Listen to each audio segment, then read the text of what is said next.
We are ready to crown a champion in Champions League. The 2022 Scotiabank Concacaf Champions League Final, Leg 1 from Estadio Olímpico Universitario here in Mexico City. It is Pumas and the Seattle Sounders. A very wet night here in the capital city of Mexico, 57 degrees, and of course at altitude. Plenty of wind in the forecast. It was pouring down rain during pregame warm-ups. As of course the dignitaries are out. Jorge Campos just brought the trophy out a few moments ago as we look at how these two teams got here. Each of these teams beat a team from Central America, from MLS, and from Liga MX to reach this final where it'll be contested over 2 legs. I am Josh Eastern. Please be joined by Devin Kerr as we look back at how Pumas got to this point. That second leg right here in Mexico City, crosstown rival in Cruz Azul. Pumas came in 2-1 up, and this one there were no goals in it, but there were plenty of chances. Both of these teams, though, Josh, come into the final where they had set themselves up for success heading into that second leg, giving themselves some padding. The first leg blows back and forth. This started early, but it started to drag a little bit. You could tell that there was hesitancy within both squads. Neither wanted to make a mistake, neither willing to take it over. There is the question on the decision, right? We report to the penalty mark at 76. VAR says no, but so did Pumas. They continue to apply the pressure. Talavera in goal. Fantastic this entire tournament. Touch this one up over the top of the bar. Has to be the best chance of the night for Cruz Azul. And then there were a few more chances late on.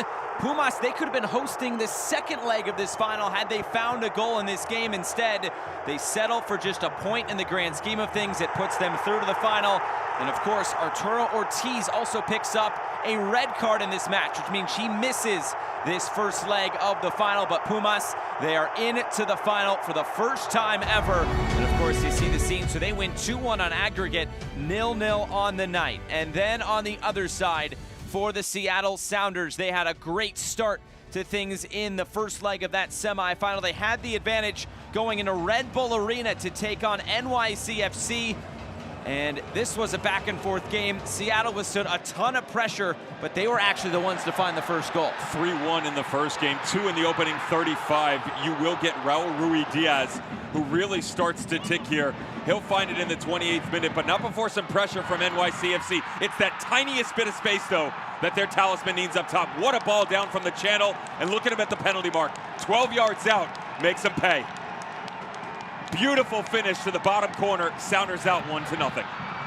So he gets his first goal of this competition. Of course, there would be a response from NYCFC. Tati Castellanos lets it run through, and they're able to find the finish. And this was just a ton of pressure from NYCFC from here on out.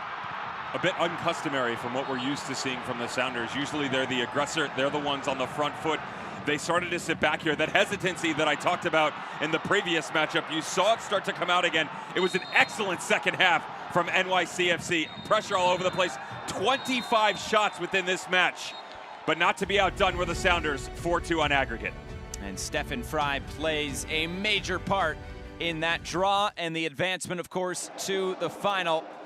As the team starting to make their way out onto the field, they are expecting close to 45,000 here at this old but great venue here at Estadio Olímpico Universitario, right in the heart of Mexico City.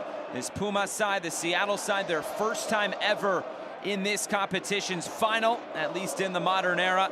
And what an opportunity it is for both of these teams. Of course, for the Seattle Sounders, it's the chance to be the first MLS team to lift this trophy.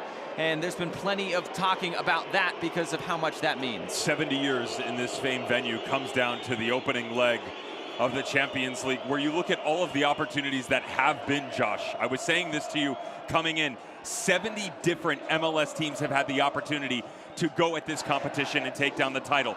22 different organizations, only 5 of which, including NYCFC, including Seattle Sounders, have made their way to the final game. 7% of those teams, and yet none of them have had the opportunity to actually step atop that podium.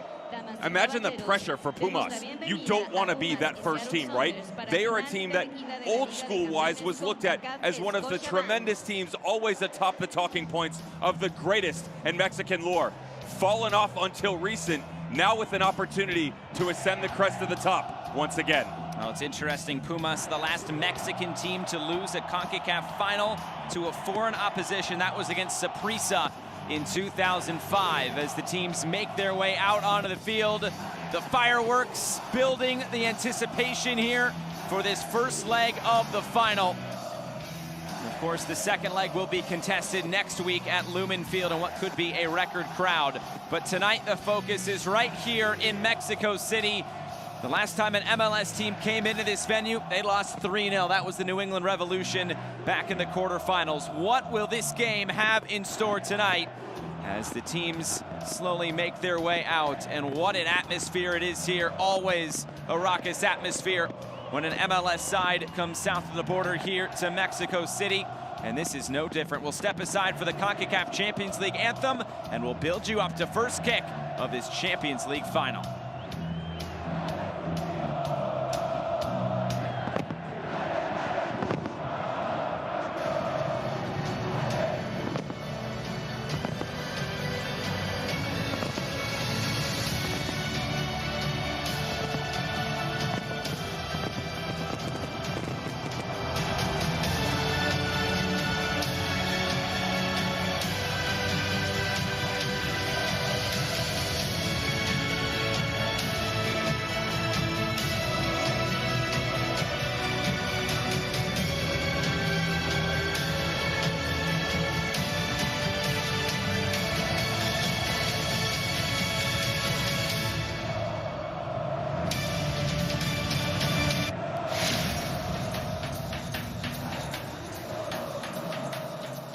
Building up to kick off this first leg of the Concacaf Champions League final.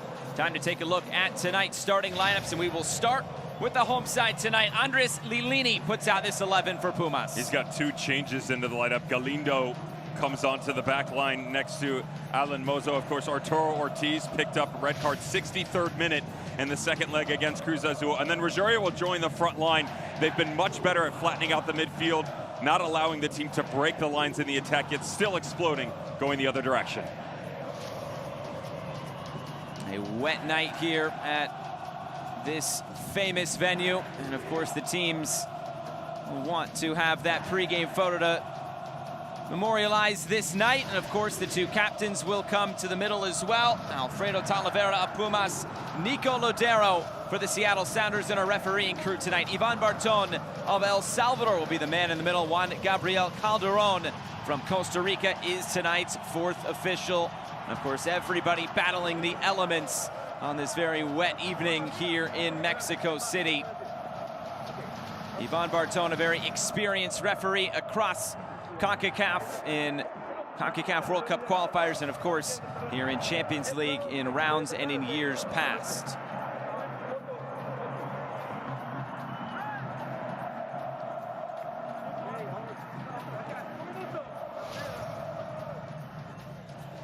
And of course, VAR in effect tonight.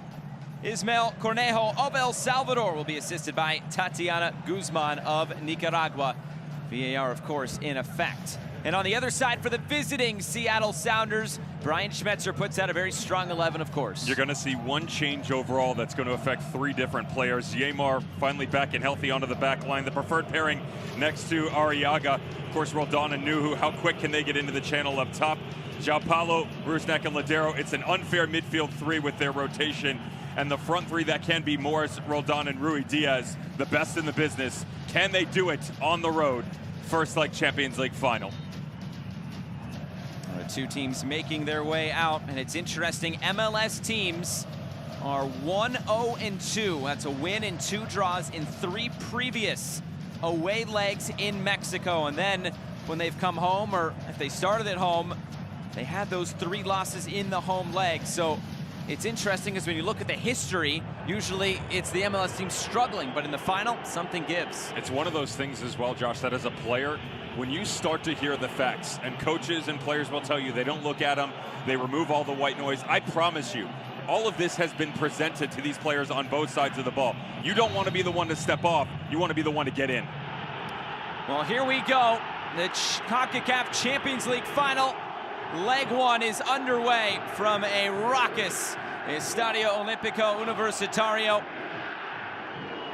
And just some notes to throw out: no away goals in the final. So everything, I guess, counts as equal tonight, and in the second leg next week, there's no tiebreaker in terms of that. And what will we get here tonight? Of course, this Seattle side, along with Pumas, both coming off losses over the weekend in their domestic league. Pumas, a 3-1 defeat against Chivas. As for the Sounders, a 4-3 loss against the San Jose Earthquakes, in which they conceded 3 unanswered second-half goals. So both teams not necessarily coming in great form as Stefan Frei comes out to claim the cross. Both teams have lost 2 in a row in the league.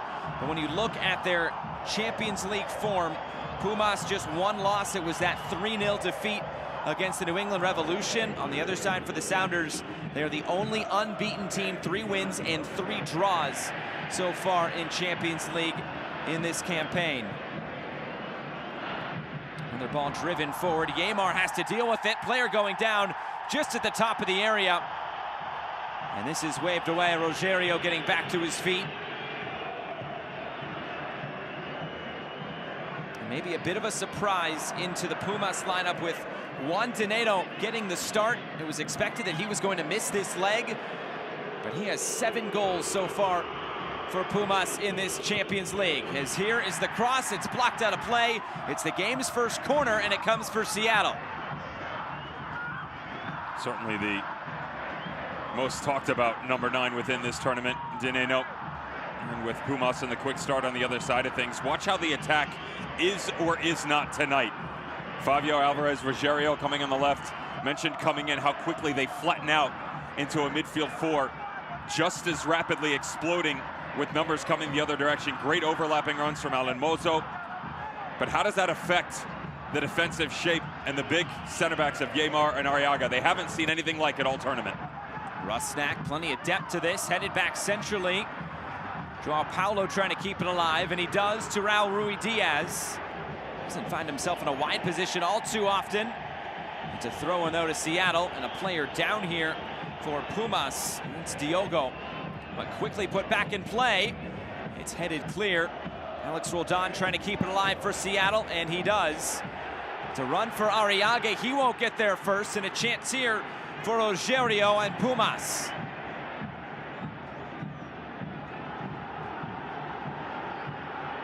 Long ball coming in. Stefan Frei can see this fly out of play. If there is one area of concern for Pumas coming in, it might be in defense. You mentioned Arturo Ortiz missing out due to that red card suspension. As you look at the collision there between Ruidiaz and Diogo. But this Pumas side has conceded 21 goals from 16 league games in the Clausura. That is tied for the worst among the 12 teams in playoff positions. So something to maybe shore up tonight on what could be a tough night with the field conditions and just the conditions in general. Friendly reminder that they are sitting in 12th as well. Yes. So it's one thing to be in that conversation. It's another to be at the bottom of the barrel. Ricardo Galindo, he should be fine with the quality that you have in Nicolas Freire right next to you, as well as the 2 outside backs in Velarde and Alan Mozo. This is going to come down to rotation for them as well. Andres Lelini, with his tenure at the top of this famed organization, has been talked about for quite some time because of his use heavily of European tactics. You'll see the inversion of the outside backs. You'll see them go from a 3 to a 4 quickly. The changeability within their system throughout this tournament has made them successful. Being able to replicate it both domestically and abroad is the reason, to your point, Josh, of why they are struggling, sitting 12th currently in Liga MX. And they have a big game over the weekend. The Sounders don't play in between the 2 legs. MLS moved that match for Seattle, although Pumas, they have their Clausura finale, and they need a result in that game. They play first place Pachuca, who leads by 6 points at the top of the table. It's going to be an interesting one for Pumas, so they're, I guess, fighting on 2 fronts over this next 7 days, and 3 very important games coming their way for Andres Lilini.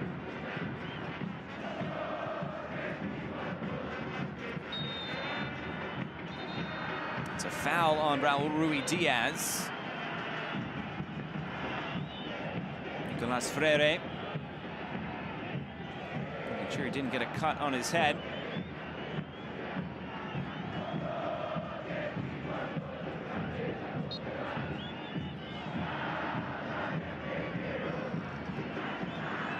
A high boot there from Rui Diaz. The head of the defender coming to foot level. Here's Rusnak, and now Christian Roldan. Rui Diaz had his pocket picked, and now Pumas looks upfield.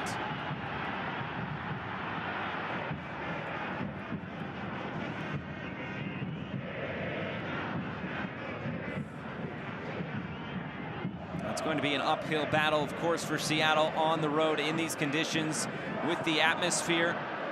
Their last 9 wins in Champions League, all at home. In the road legs against Motagua, Club Leon, and NYCFC were all draws. So trying to get something away from home. Their last road win coming in the 2012-2013 group stage against Marathon of Honduras.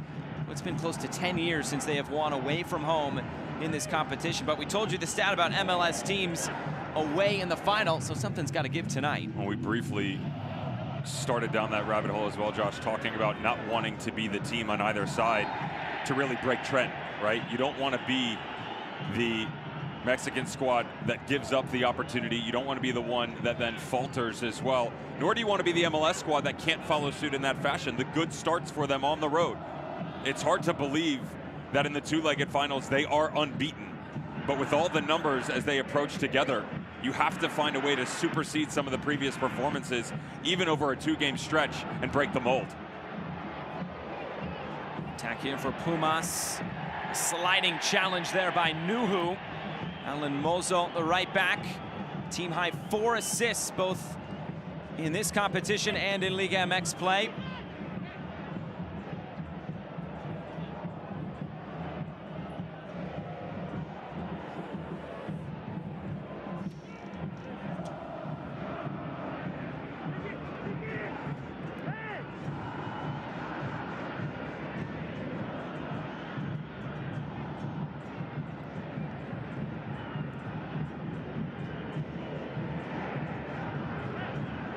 Time on the ball for Pumas, about 8 minutes gone in this first leg. And the long switch of play, and a bit too long.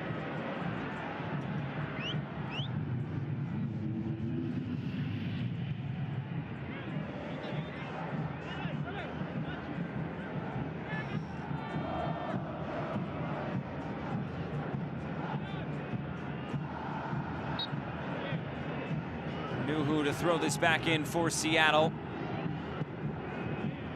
João Paulo sends it upfield. Rui Diaz trying to hold it up, and the second ball won by Rusnak.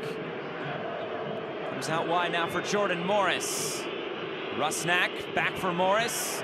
Too much on it. It's got to be skidding pretty hard on this very wet surface.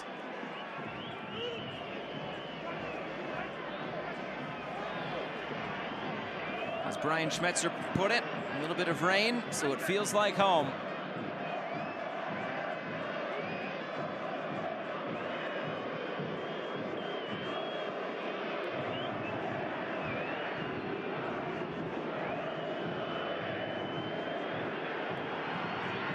Neymar, of course, a big piece to get back for Seattle. Played a little bit over the weekend against San Jose. Curious to see if he goes the full 90 today, working back to match fitness, and of course, the game being played at altitude. Roldan, the Alex version, couldn't get there, and he runs hard into those end boards.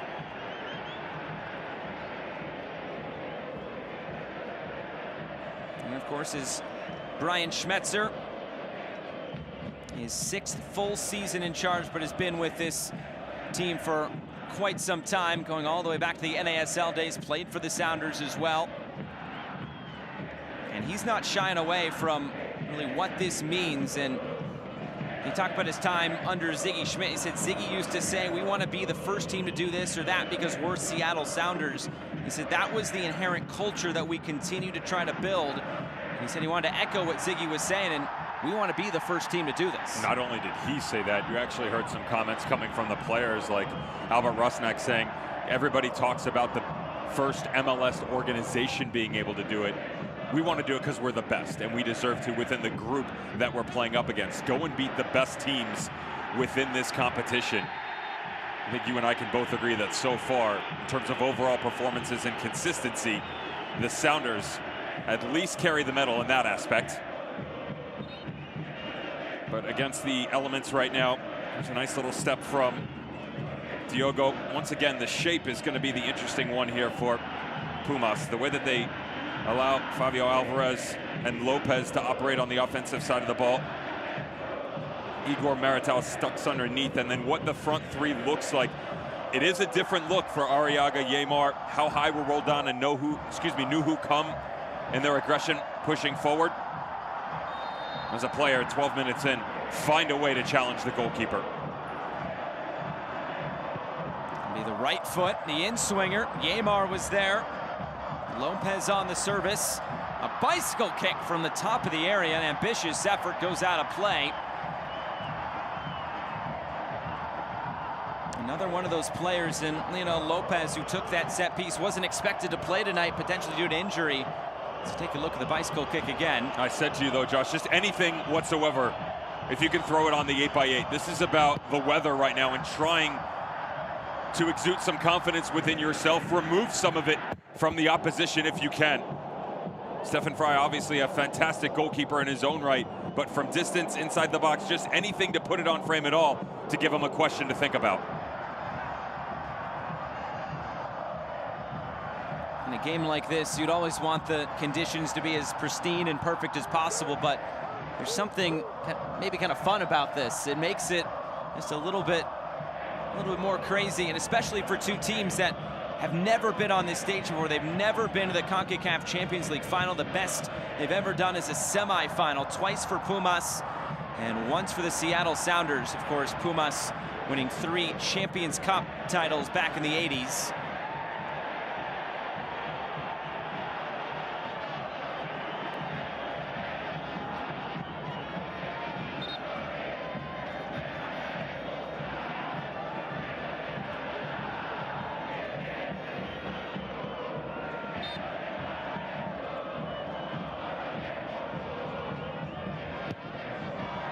Roldan sends it back centrally. Seattle trying to play out here. Alex Roldan. And this deflecting out of play. Seattle pinned in here at the moment.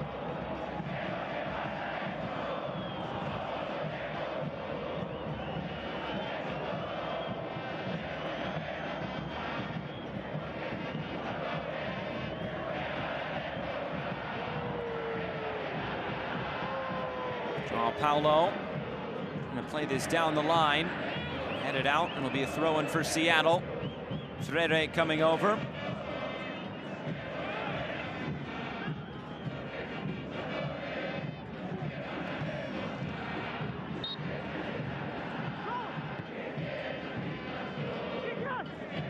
Chip down the line. Christian Roldan trying to turn the corner. Roldan gets the cross away. Put right up into the air. Roldan have another chance at it. Heads it back centrally. Seattle able to keep this in. Rusnak. Now Christian Roldan to the end line. He keeps the ball in play. And Pumas now will look to play out. Seattle able to keep it with Morris. Now Nuhu.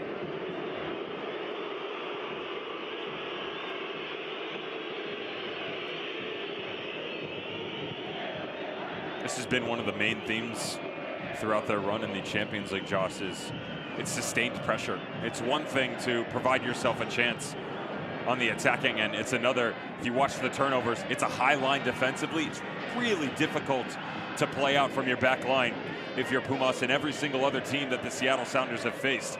So once there is the turnover, instead of thinking there's a little green area to run into, you're compressed into 35 or 40 yards, and especially within the midfield 3, all of which looking to immediately and turn to goal. And João Paulo, Rusnak, and Ladero. Speed on the outside to burn, and quality within the interior.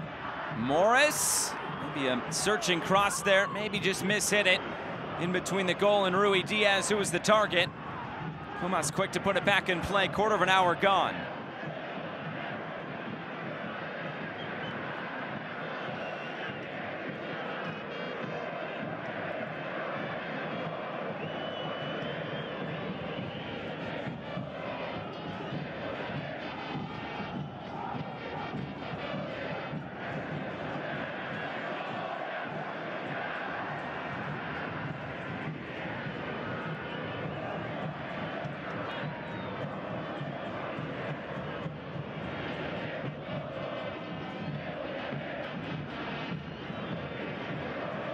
play right through the middle. And a chance here now for Pumas to come upfield. Shot from distance is blocked down. Now put back centrally. And it's intercepted. A chance for Seattle to break. Roldan couldn't possess it, and all the way back to Talavera.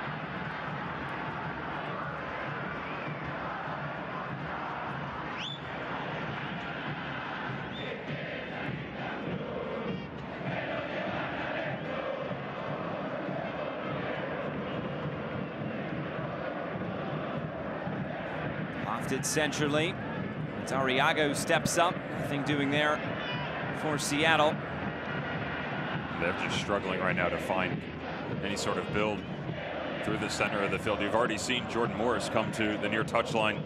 Christian Roldan and a switch as well. The difference is Roldan's actually gone into the 10. Ladero had moved to the outside. The two of them have fluctuated again. 17 minutes in. It's not often, or excuse me, it is often you see the 7 and 11 change, but for them to already rotating two different 10s in the attacking midfielder spot, it's a bit out of character for Seattle.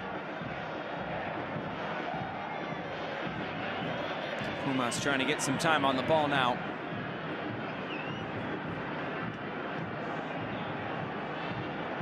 Mozo driving in field. There was a whistle. It looks like a free kick will go the way of Pumas. And the referee spotted something, and another set piece opportunity coming for the home side.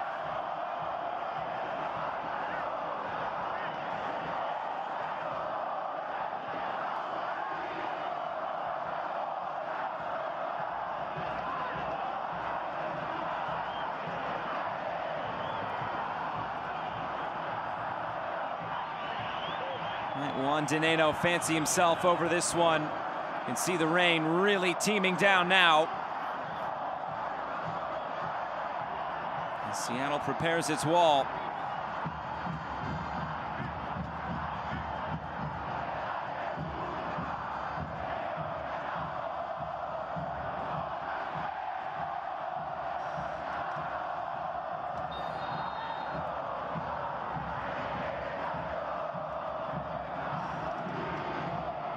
Dineno will strike! And nothing there for Fry to save. It was over the bar. Well, what a tournament it's been for Juan Dineno. 7 goals. Another look at that foul. Even with the weather, thought they would have given Freire the opportunity here off the left foot. Just challenged the near post of Stefan Fry.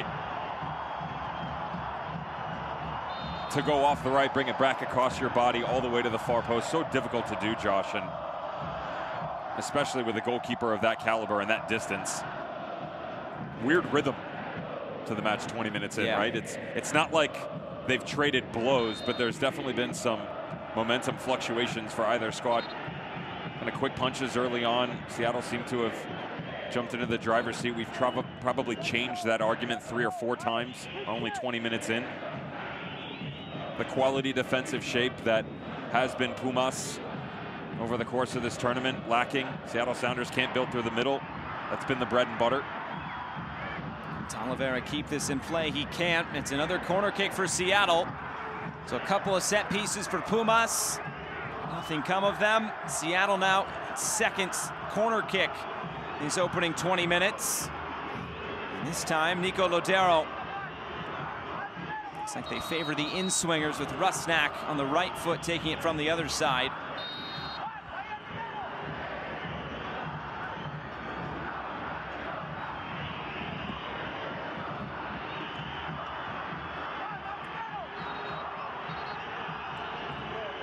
And already Ivan Barton pointing to his watch, saying no more time wasting. He's got some wire that he almost tripped over. As this ball sent in, Talavera bats it down. And this cleared away. Of course, this a bit of a revenge game in a way for Alfredo Talavera, as he was the runner-up in 2013-2014 with Toluca when they lost out to Cruz Azul in the final. First time back at this stage for him. And at the ripe old age of 39, an opportunity for him to lift this trophy for potentially the final time. Here comes Pumas into the attack again. As the header comes on, a pretty straightforward save there by Stefan Frey. Velarde coming up from his left back spot. It's a mismatch as well. Once Roldan gets caught out, Christian Roldan actually tracked all the way back to pick up the outside back of Pumas. Not a bad little header from distance for Velarde. But again, something special it would have had to have been.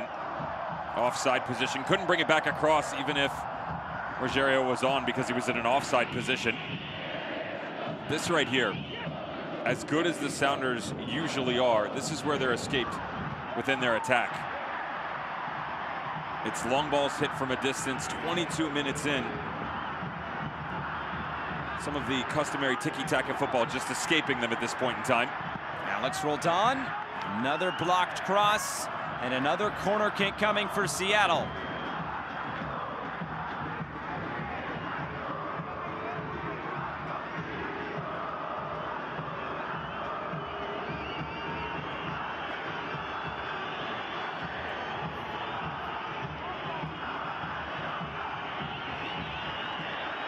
Now it's Rusnak who stands over this corner kick.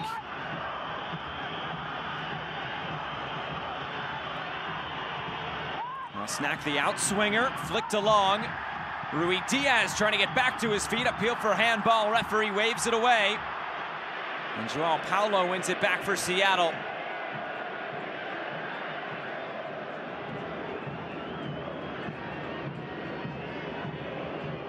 No, it's up against the body. Great decision by the referee right in front of Freire. Hands up against the torso. You can't fault Rui Diaz for trying to have a go at the head ref, but never going to be a problem. Do you sense a pragmatism from both these sides early on? It's a demeanor that I haven't seen from either one throughout the entire tournament. Pumas have always started slow throughout almost every single game. You know, minus the opening leg against Cruz Azul, it's been slow starts to everything. Sounders not the same. Yet both have always seemed to find their way within a match. The tempo's off, the vision is off, the quality is lacking. You can amount a lot of that to the weather, but certainly not all of it, right? So the fact that Brian Schmetzer has already changed some of his front line, he's searching. The fact that we've seen Alex Roldan out of position a couple of times already, and the right flank of his brother Christian Roldan tracking back, that's uncharacteristic as well. You can make the same argument for Pumas. We have not seen a lot of Dineno. To be fair, he's sandwiched into between both center backs in Yeimar and Arriaga, and the disruption from the whistles as well. So players right now are just trying to find their way. Sometimes things are going to be off for a long period of time, and you just have to take what the game is giving to you. And right now the referee in conversation with Velarde after that challenge on Christian Roldan.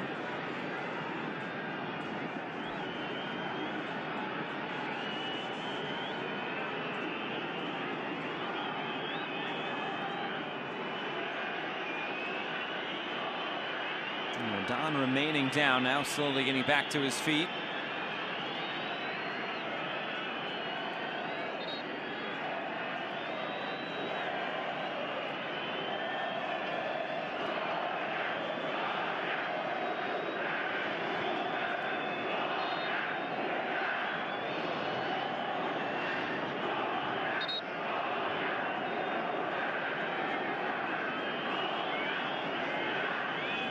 We've talked about the atmosphere tonight. Close to 45,000 expected. Maybe the rain scared off a few, but tickets sold out in 15 minutes. I'm expecting another big crowd for the second leg next week in Seattle. They're trying to rival Montreal from their final a few years back, which they got close to 60,000.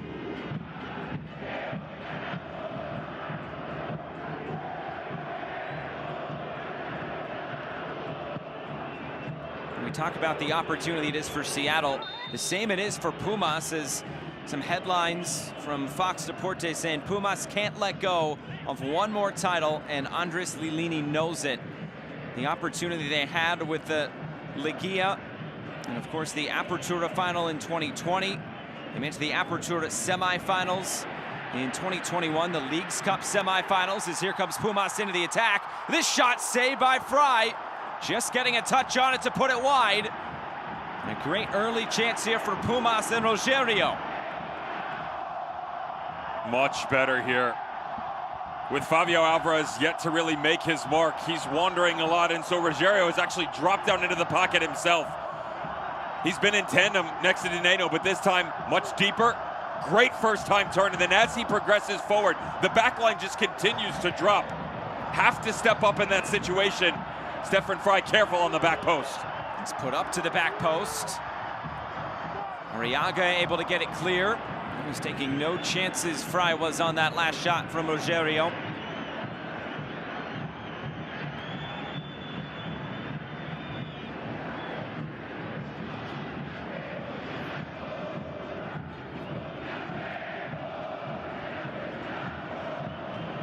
Again, Pumas probe.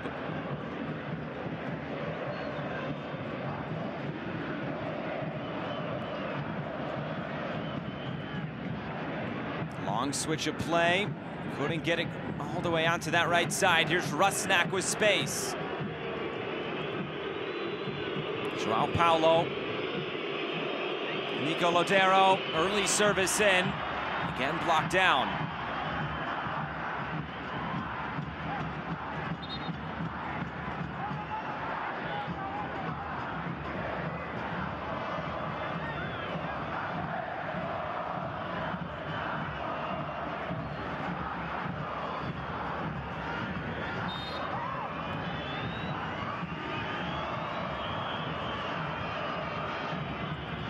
There's Morris, he's back to goal. Going to slide it back in for Morris, he picks it up. And runs all the way through for Talavera. Morris just running out of space there. Both teams, you feel, just getting a little bit closer over these last few minutes.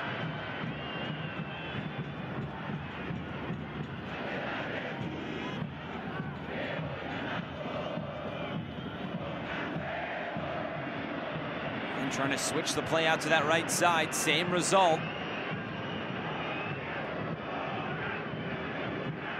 Well, Don steps in, he got crunched from behind. It's a free kick going Seattle's way. Rusnak asking for a yellow card to be shown. Velarde, it's another big challenge from the left back.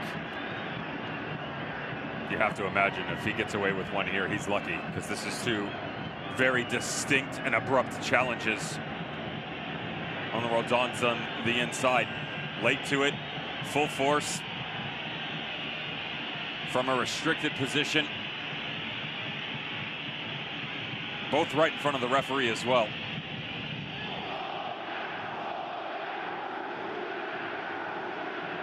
Simulation might be a bit of a stretch, but can't blame the player for trying.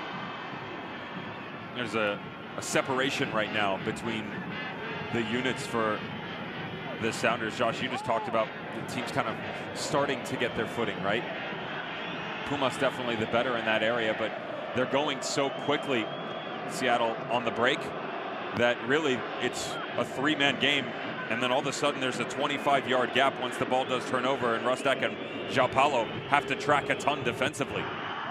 Ball comes in for Rui Diaz. Well, you'd expect him to at least put a little bit closer to frame. He can pop up in those moments and in those spaces. And not able to find anything close to a finish there. It's still the best construct that we've seen out of the visitors tonight, with the overlapping run of Nuhu down into the corner. Jordan Morris just off the left-hand shoulder of Rui Diaz. Felt like the layoff should have come. But for a striker that's 31 minutes into a match, barely seen any of the ball. Can't fault the 9 whatsoever. And just to put a bow on the end of that, as much as separation there has been for Seattle, there's a slower build within Pumas right now. Look at all the numbers they're able to get forward, and on the turnover, that high line I talked about 10 minutes in now exists with all the white jerseys. So to play out, it's 3v2, it's 4v3. The numbers strategically much better for Pumas. They're slowly building into this game. Here's Lopez. Dineno's an option. Instead it comes out to this near side for Diogo. Lopez slides it back out wide. Diogo, can he get there? This is out of play for a goal kick. Skidding across this very wet surface. Some of these fans, they don't care.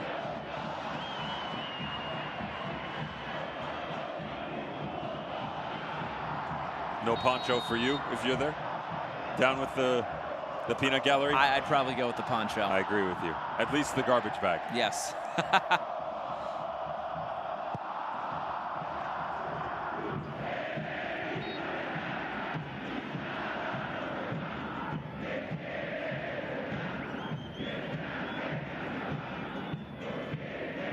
There's Roldan dishing him out this time.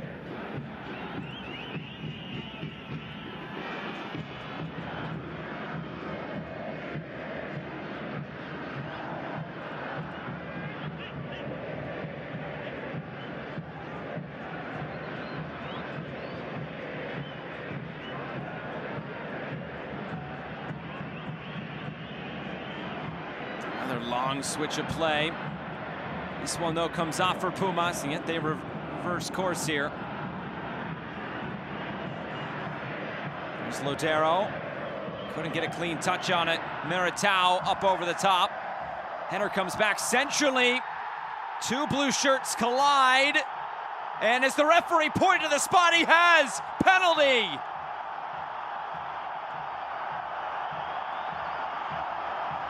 A major turning point here in this first leg. Dineno was caught. The referee, of course, listening for VAR's verdict on this one. Well, what an opportunity this could be for Pumas. About to lead you down the corridor that the saving grace for Brian Schmetzer and boys is that Dineno has not been on the board. He leans into it. Does the touch occur? Yes, it does. At first glance, it didn't look like Dineno got to it first, but he does get it just in front of Arriaga as he slides over. Shut down for the opening portion of this match. You're between Yeimar and Arriaga. As he comes back across, the natural momentum is right in front of the 9, who's headed directly towards Seattle's goal. It's that tiniest of touches that gives him the advantage, and the reason that the referees pointed to the spot.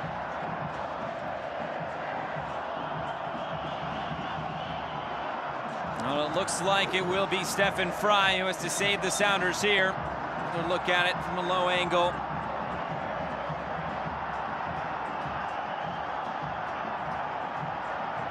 If he doesn't give it, I don't blame him, but you can understand why. It's the touch from the striker.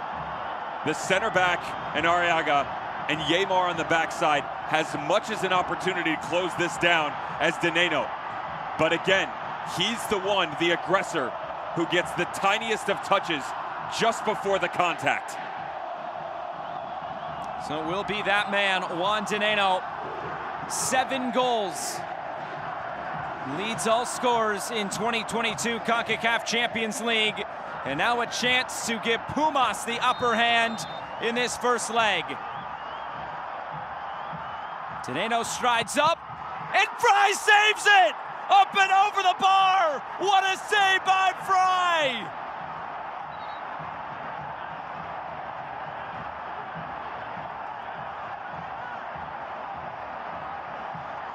It looks like a yellow card has been issued to Yeimar in the aftermath. But what a save that is from Stefan Fry. And just add it to his big-time saves in his Sounders career.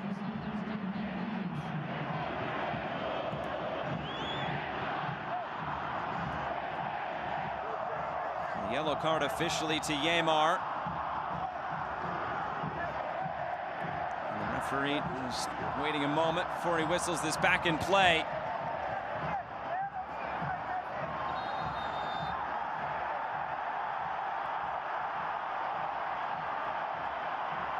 And the referee is going over to the monitor to look at something here.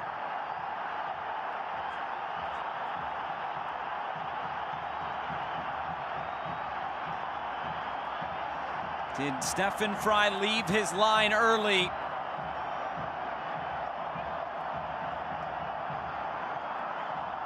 It looks like he is off that line. Yvonne Barton will come back with the verdict here.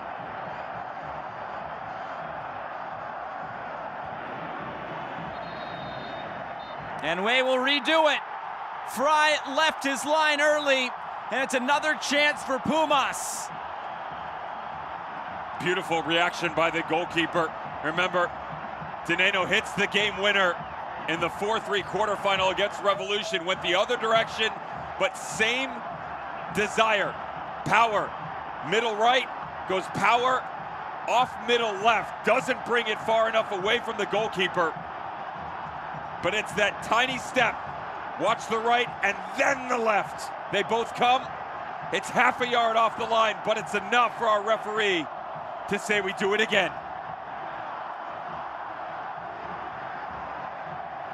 So in the aftermath, Yemar did receive a yellow card.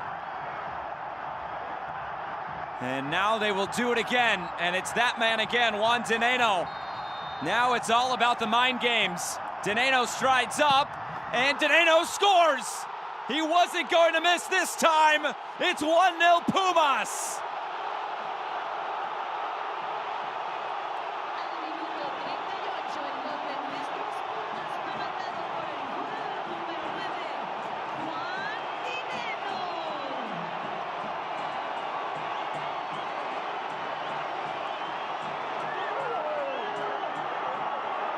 Can't give him that many chances. It's just the way it goes with the quality of the Argentine. 7 goals in 6 appearances coming in. Easy enough to make it 8 on the retake. Same exact side, and the game winner against Revolution goes lower. Takes a bit of pace off the ball. Fry expecting those hips to come back across and close out. Anticipates the exact same strike the first go around. But the cleverness that has given him 105 in his career comes out again for Dineno. His 3rd season with Pumas for the 27-year-old after time in Argentina, Colombia, Ecuador. He's really found a sticking point here with Pumas.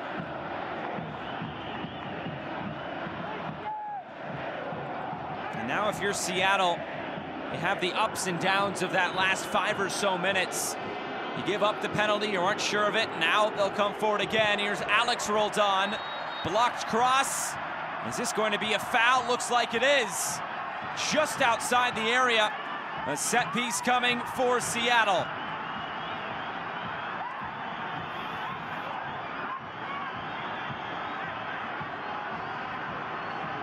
Further examination to see whether it's a handball or a foul. And nonetheless, the referee will give a free kick to Seattle.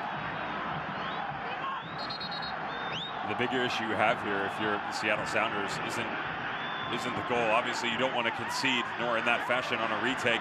And that is what it is. It's a handball, ball's away. Looks a little bit underneath, but you can see the deflection. Freire doesn't agree. It's more so the buildup, or lack thereof. Calm your nerves, an excellent opportunity to give yourself some confidence. Lodero! He went for goal, and Talavera had to put that over the bar. A big-time save there for the veteran goalkeeper.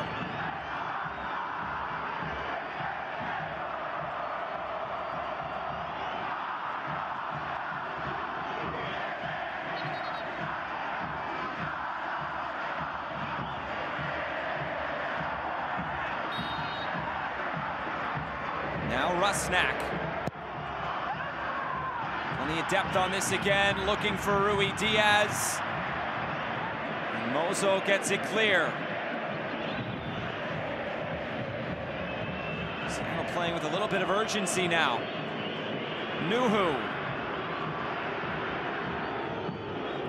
Alex Roldan. His brother Christian, all he can do is redirect this towards Talavera.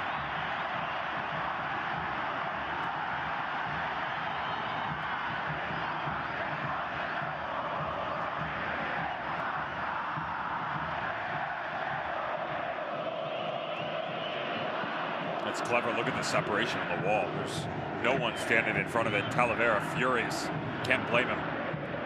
You just have to account for so much as a goalkeeper in that situation. Deneno, an ambitious effort from distance. Lopez slid in. Here's Nuhu, let her run out of play.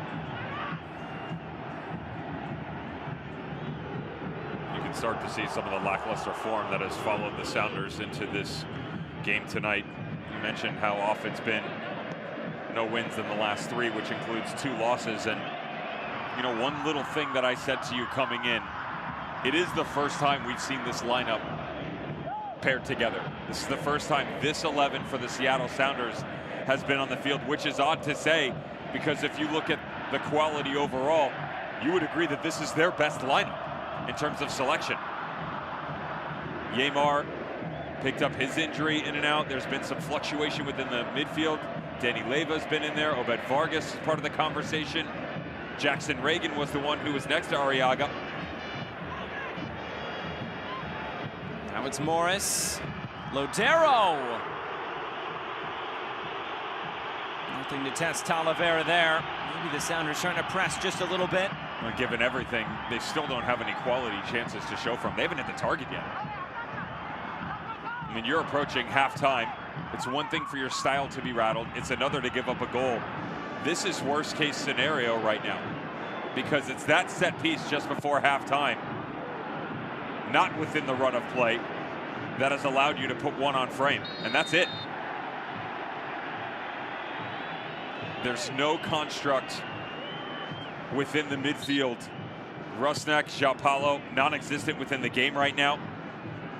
It's not the same rotation that we've seen from Pumas in games past. A lot of it has to do with just pure intensity. They're transitioning quickly from one side to another. That doesn't necessarily mean the quality has been there, but it's the numbers game and lack thereof for the Sounders. Have an awkward collision there with Mozo's left ankle getting cut under Arriaga as he went to ground.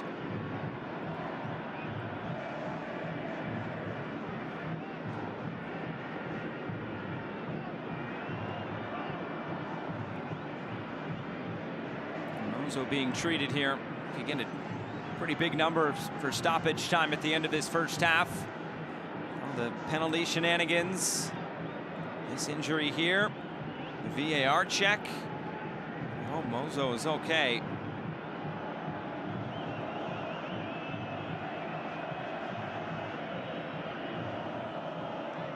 And this is where it becomes interesting for Pumas when you look at just the experience, especially at this international level in club competitions. 233 collective appearances for Seattle. Pumas just 200, a median of 21 for Seattle, median of just 12 for Pumas, and it really drops off once you get to the bench. The look that you were just seeing was that of Jesus Rivas, the U21 Mexican international. Only 18 appearances overall for the club so far, one of which has occurred within this season. None have come within Champions League.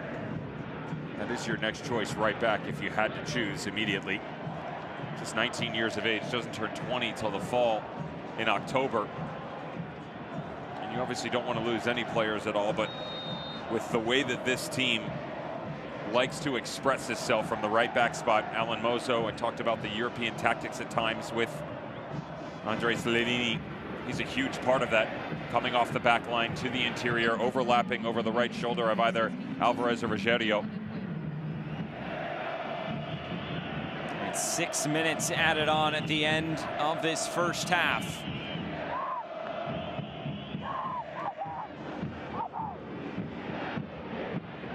Seattle bring one back before halftime. Roldan. João Paulo.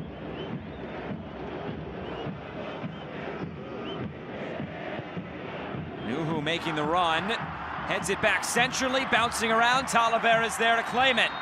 And now the flag is up for offside. These slim margins, of course, with the pace from Nuhu.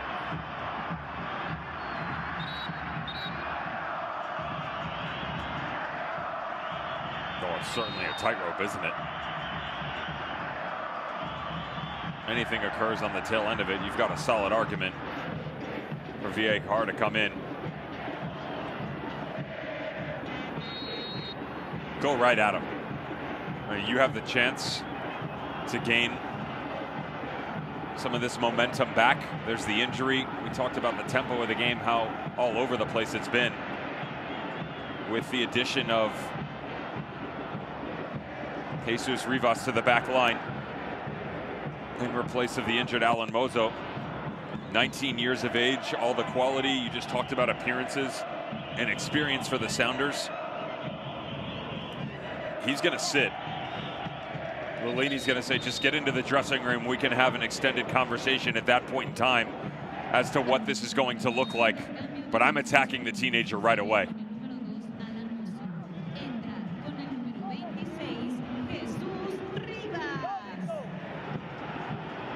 There is Mozo, of course, a huge part to how Pumas likes to play. A team-high 4 assists in Champions League so far, and now what a spot to make your Champions League debut if you're Jesus Rivas.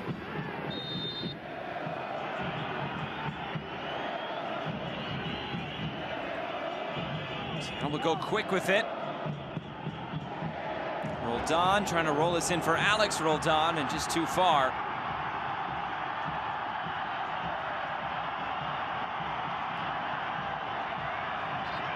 It was a pretty nasty collision there with Mozo going down.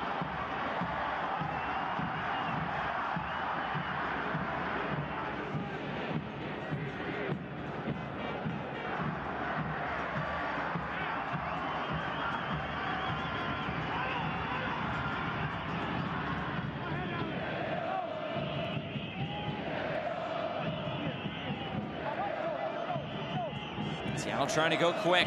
Alex Roldan puts it back in play. Quick passing from Seattle. Rusnak was making the run down the middle. Now maybe Seattle caught out. Diogo leads the break. Appeal for handball. Goes without a whistle.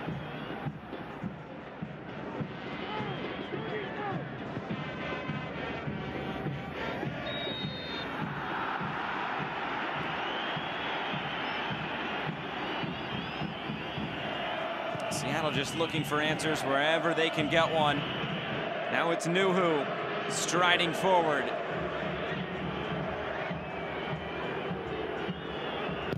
Nuhu, this bounces out of play. Be a corner or a throw-in.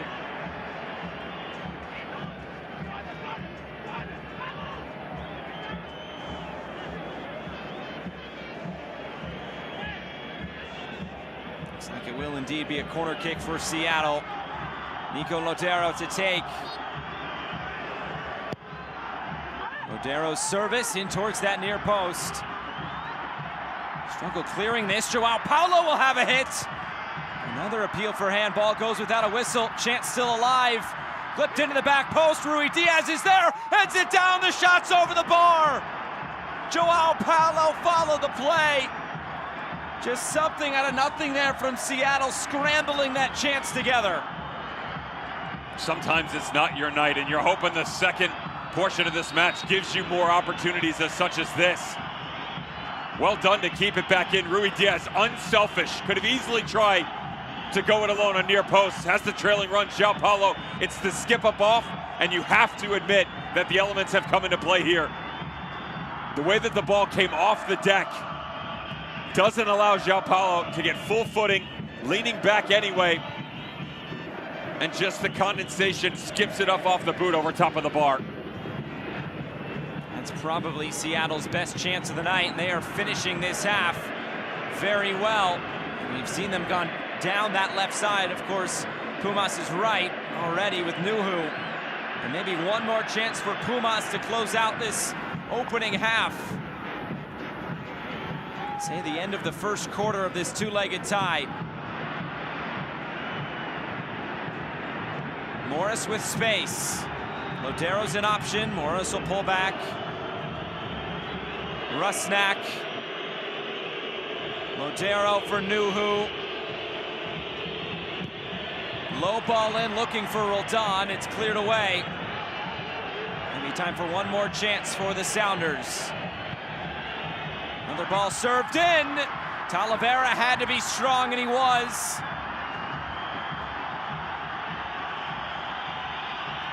Crowd wanting a whistle through the 6 minutes. Takes a look at his watch. Rusnak for Nuhu.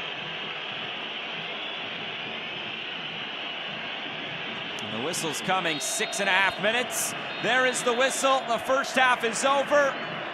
Well, Pumas from the spot won. Dineno able to get the goal, but Seattle has to be pleased with how they finished that half. It's all about the change at the right back spot with Mozo out, Rivas coming in, more to come as well in the second half. You have to find a way, though. Nico Ladero and the other two underneath, and Rusnak and João Paulo have to find a way to get on the same page. The other three of Morris, Rui Diaz, Roldan work their way into the half. Dineno nets from the spot. He's also been very quiet otherwise. Better of opportunities coming from Pumas for sure. But given the elements, the emotion that comes, far from over, Josh. Plenty of time left to go. One more half and then 90 minutes next week. But through 45 minutes, it's Pumas 1, Seattle 0.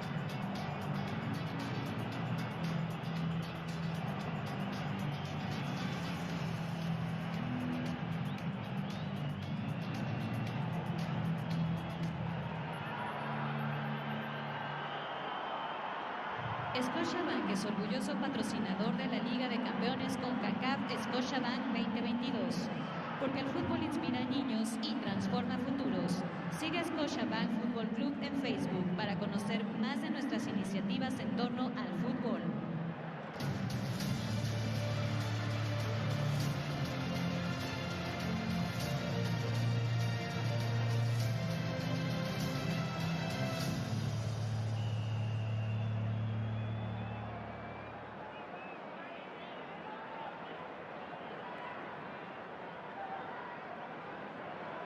Qatar Airways, la aerolínea oficial de la Liga de Campeones Concacaf Scotiabank. Garantiza tu puesto para la Copa Mundial en Qatar con nuestros increíbles paquetes de viajes.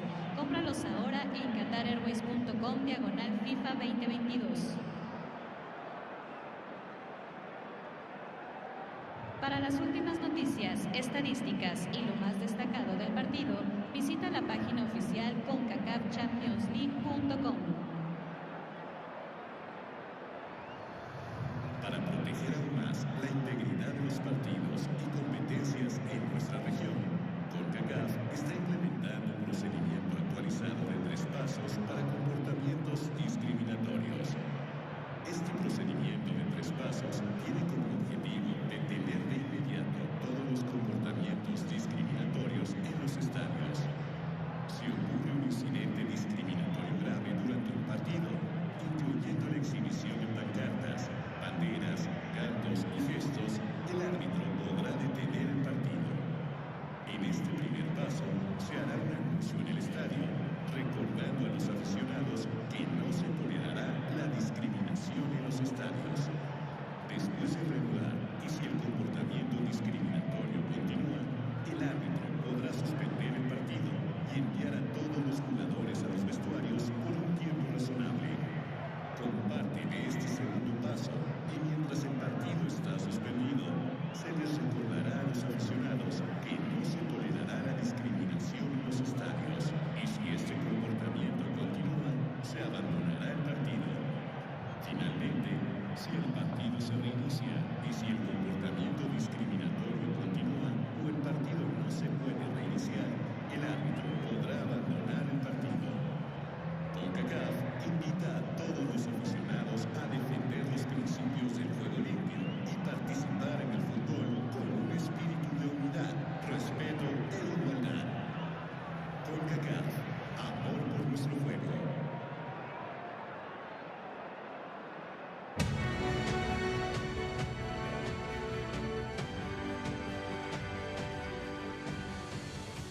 Highlights from the first 45 minutes of action. This first leg of the Concacaf Champions League final. at this great old venue at Estadio Olímpico Universitario here in Mexico City.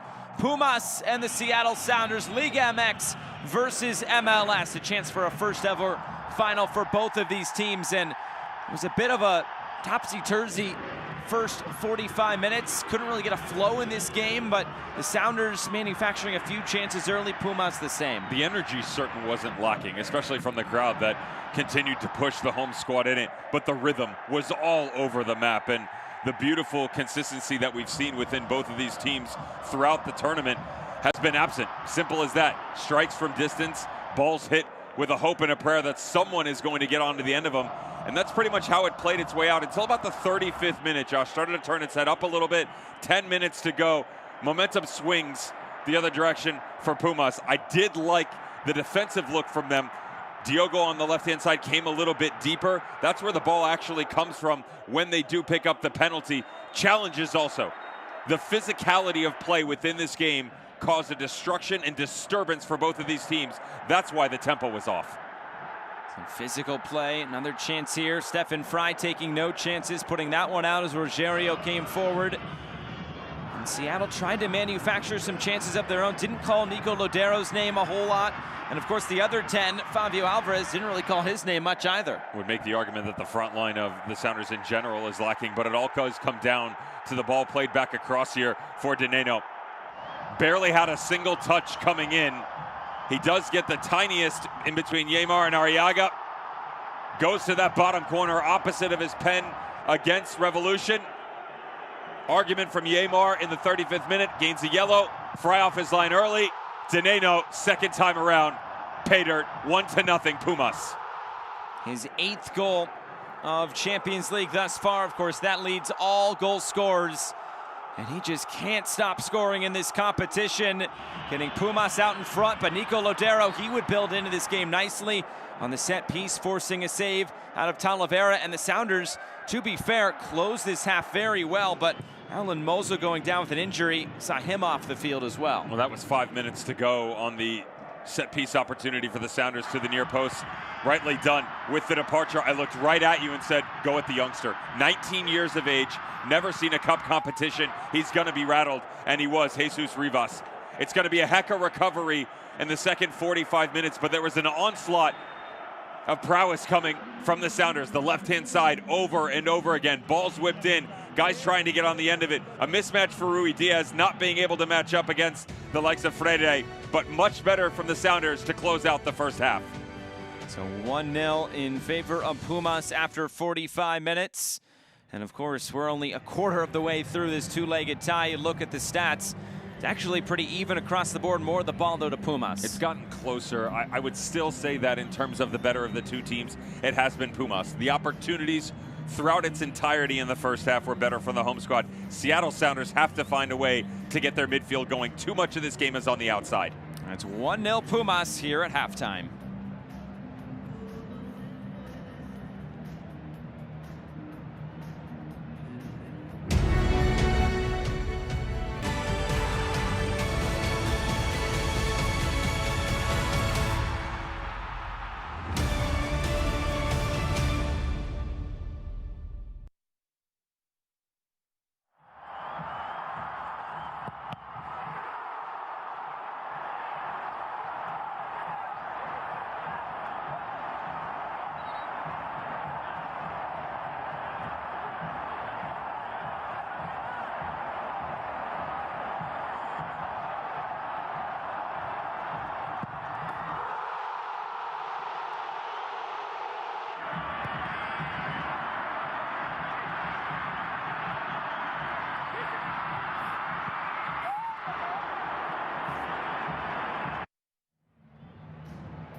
Getting set for the second half of this first leg of the Champions League final. With Devin Kerr, I'm Josh Eastern. 1-0 in favor of Pumas tonight. And a big second half, the second quarter, if you will, of this two-legged tie. Great crowd on hand. It has been a raucous atmosphere here at Estadio Olímpico Universitario. And teams will, of course, switch ends. The communication system needs to be adjusted here. Looks like the rain has stopped, but it has not stopped the surface from being very slick. Heavy rain during warm-ups. And we'll see what Seattle has for Pumas in this second half. It's not like Pumas have created a ton. The penalty, though, of course, going their way, and then being retaken after Fry left his line early on the initial save. So it's an uphill battle here from Seattle. And of course, a goal would do them wonders going back home to Seattle for the second leg. Remember, no away goal tiebreaker in the final, so all goals weighted the same.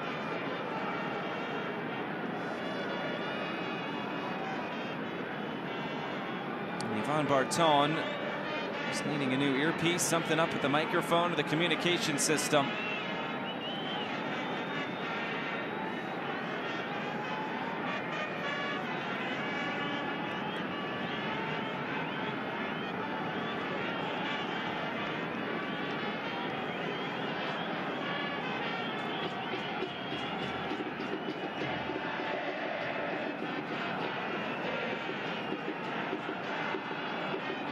There is the whistle, and away we go for the second half of this first leg.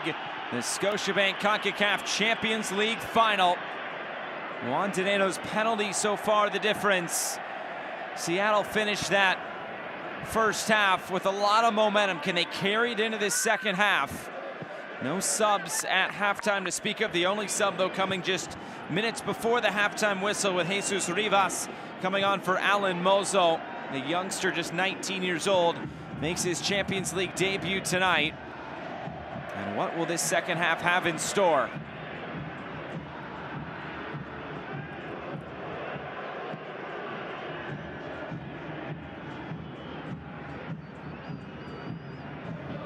On the turn, Rui Diaz gets it out wide for Nuhu. Going right at Rivas. Now Morris, early ball in. Nobody was making the run. And Talavera just take this across his 6-yard box before picking it up with a little bit of pressure.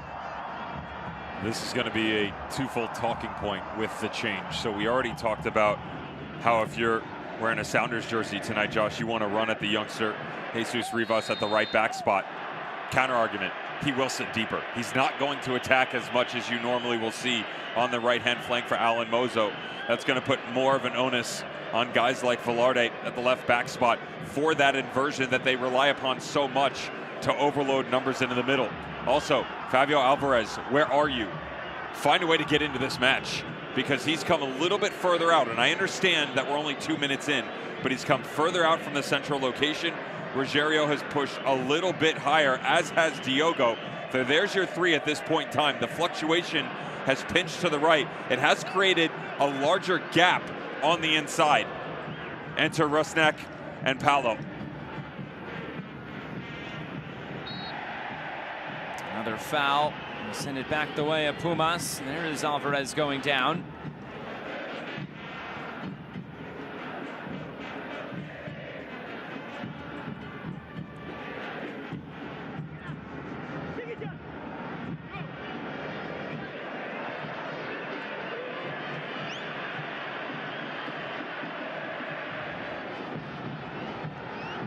Here comes Pumas into the attack. Rivas with the service. Floats it up! A powerful header to double the advantage for Pumas. And it's that man again, Juan Dineno.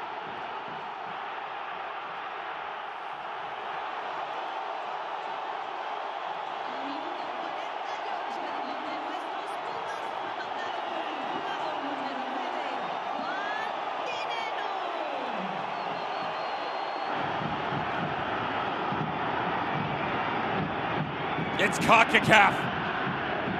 It's Champions League. Expect the unexpected. Change the attack. Why would you if you're Andres Lilini? Push the youngster higher.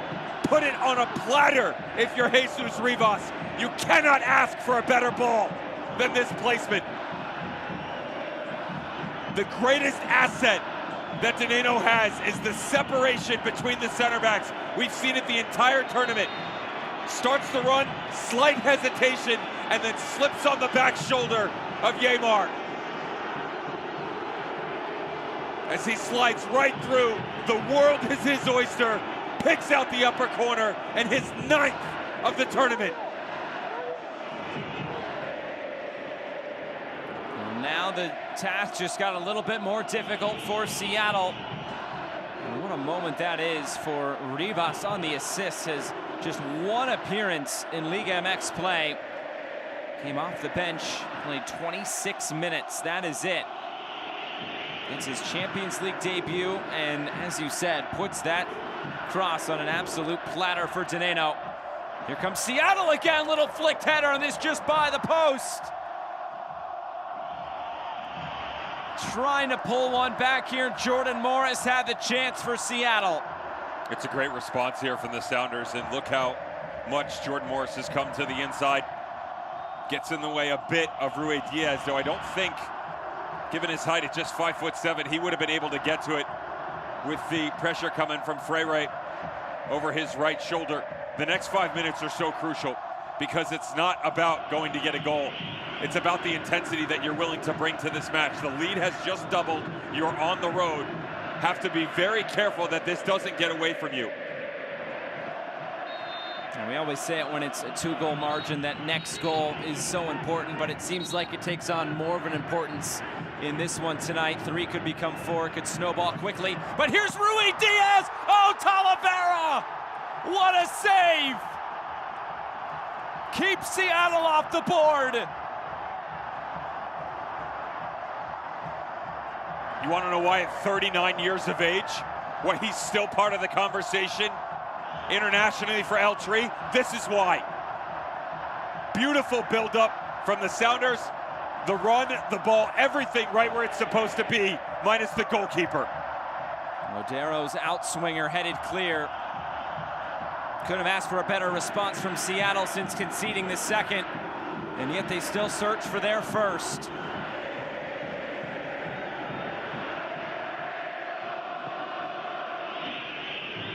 Long over the top, is headed back, and an easy catch for Talavera.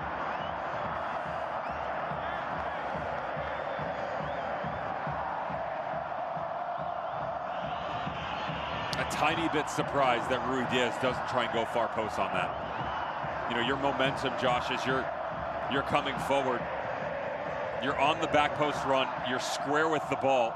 So as it comes across to you, 9 times out of 10, it's the step, plant with the left, right foot. And naturally, the positioning of your body just continues to follow over your left shoulder to pick out the bottom corner. If you hesitate a half a step, it gives you the jump on the goalkeeper to pick either direction. The natural goal scorer that is Rui Diaz, only 1 on the tournament, not to be undone by quality overall from the Peruvian. Possibly could have done better to put that over the goalkeeper's left shoulder. Lifted forward again. Morris couldn't get there. Talavera cut it off. Here's that service again.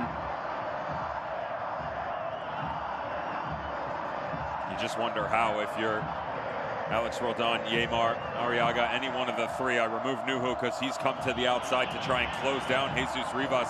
How you let the only man on that front line with such a wide variety of space and options to have a go at this thing. And maybe you saw that last shot with Andres Lilini hugging Rivas. Maybe a full circle moment. Of course, it was Lilini who came in as part of the academy before he was then promoted as interim head coach in that 2020 season. Got all the way to the Liguilla final before losing. And now you put on a 19-year-old in one of the biggest games you played in a club in quite some time. And he's able to serve up a beautiful assist. He's 100% has that relationship because he's been involved since the age of 15. That's when Pumas brought him in. And so he's seen the progression both for club, for himself at the country level, and then of course with Lilini and the storied opportunity that has been the managerial position for Pumas. Now they're starting to look like themselves. You can see them moving it side to side. Little interchanges on the interior. Fabio Alvarez has gotten into the act.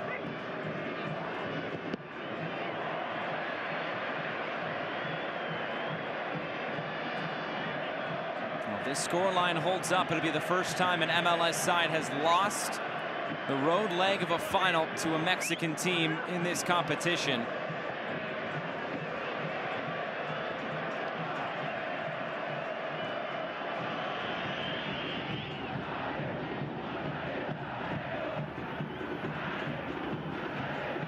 There's a slip. The wet surface still playing a factor.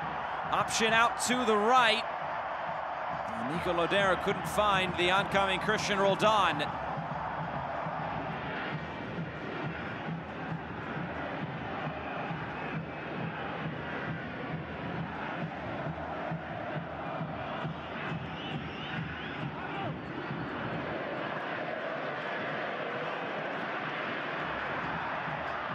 Crunching challenge there in the middle. And it's Alex Roldan who's in a bit of trouble.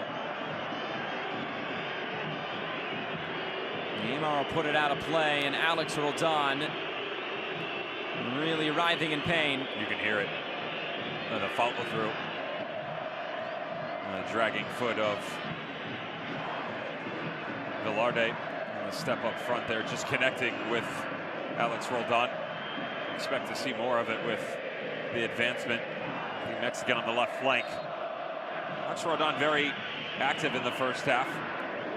I mentioned to you that with the restricted movement of Diogo on the left flank, they were almost daring the right-sided attack of Seattle Sounders to come forward more. Played in behind. Of course, that's where the ball ends up coming from. Back across, which leads to the penalty for Dineno. Looks like Yvan Barton holding this just for a moment, maybe in conversation with VAR here. Didn't look like anything too egregious, and back underway. Doesn't take the pen away from Alex Roldan. See the 2 goals from Juan Dineno. He's up to 9. In the modern era of Champions League, the most goals scored in a competition, Javier Orozco of Cruz Azul, but that was with a group stage involved as well. So a really impressive performance, put up 9 goals, and that is the most goals since, of course, the change to this new format starting in 2018. And Valencia has the most with 7 back in 2019 for Tigres.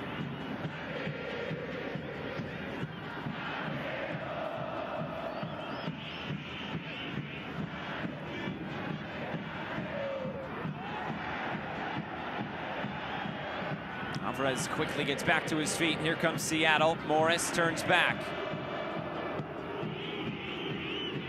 Rusnak slides it back out for Morris. He cuts in field, looking for options. Here's Joao Paulo. Nuhu. Christian Roldan.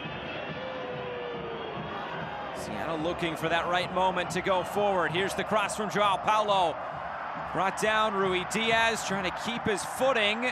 Still going. Eventually loses out.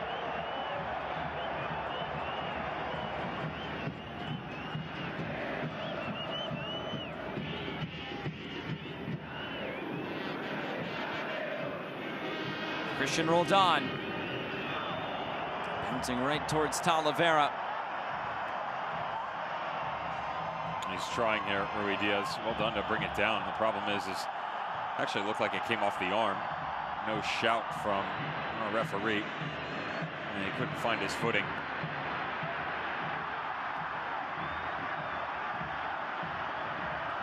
Rogerio.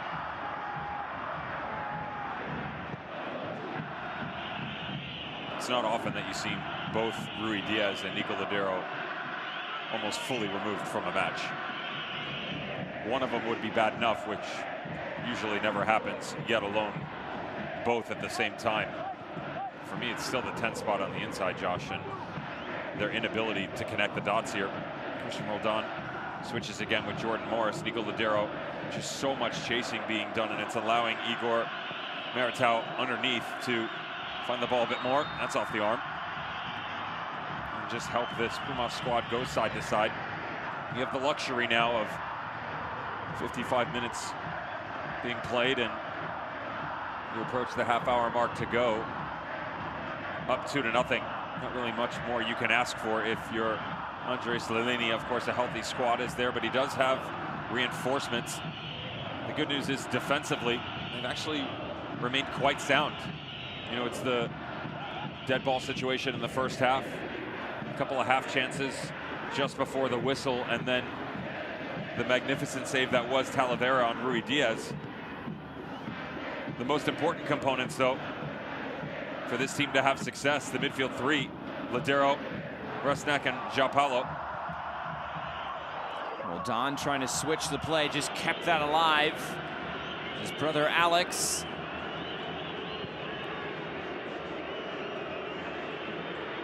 Rusnak lets it run through. Yamar looks to play it back out wide.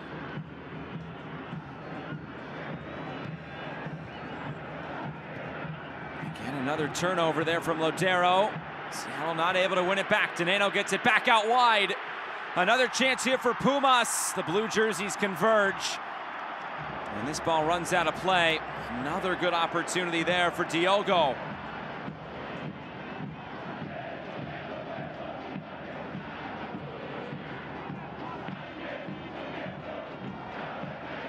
Looks like a couple of subs. Sebastian Salcedo along with Washington Cardozo. Sounders get a bit lucky that Rogerio doesn't continue the run, even off the deflection as the back post spacing was on. I have to imagine with those jerseys, it should be the end of the night for Diogo and Rogerio. There's the reinforcements you have the luxury of with Bofo and Cardozo.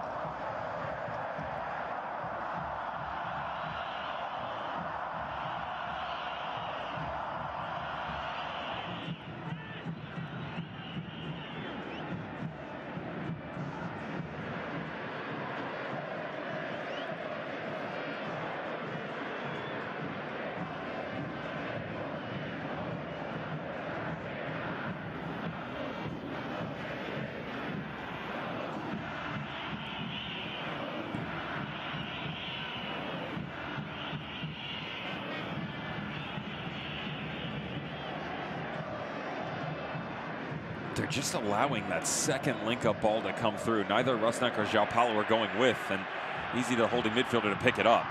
Ball rolled in, Arriaga there to sweep it clear. Here comes Seattle, too far out in front for Alex Roldan. This ball out of play. The referee will stop play now for those two substitutions, and it will be the two attack-minded substitutions in Washington Cardozo alongside Sebastian Salcedo. Of course, the American-born Sebastian Salcedo.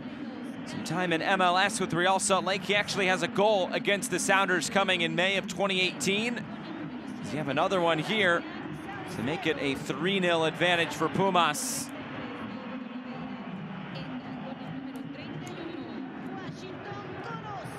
So Rogerio is the first off, and the other one, Diogo. Like for like substitutions here. It's fresh legs. It allows the intensity to remain regardless of scoreline. Some would make the argument that Washington Cardozo could have easily made his way into the selection of 11 this evening.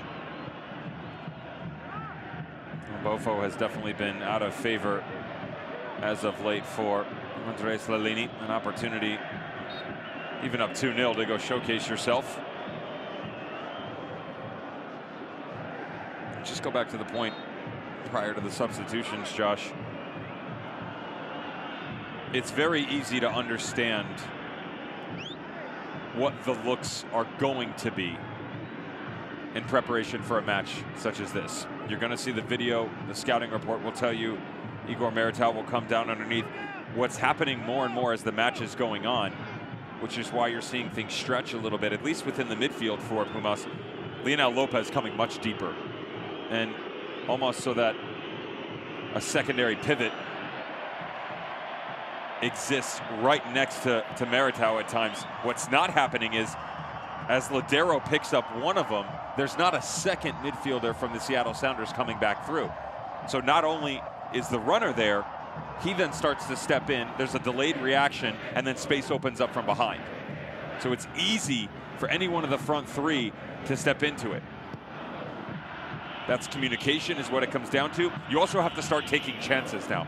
You have to make that initial step. It's not a press.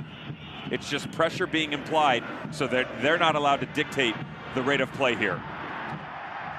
Dineno went down, otherwise he may have been clearing on goal. He has some trouble getting back to his feet. He's staying down.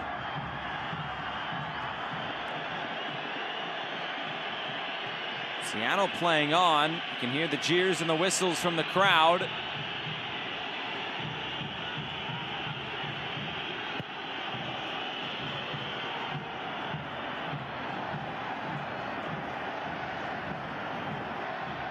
Now two players down here for Pumas, white shirts all along the floor.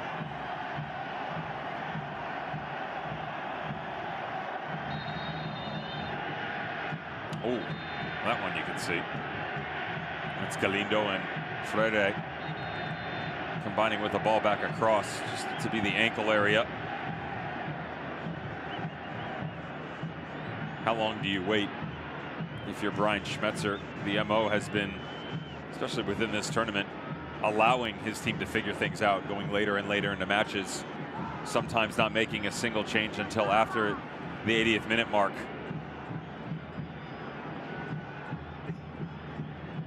And within the midfield, obviously extremely young.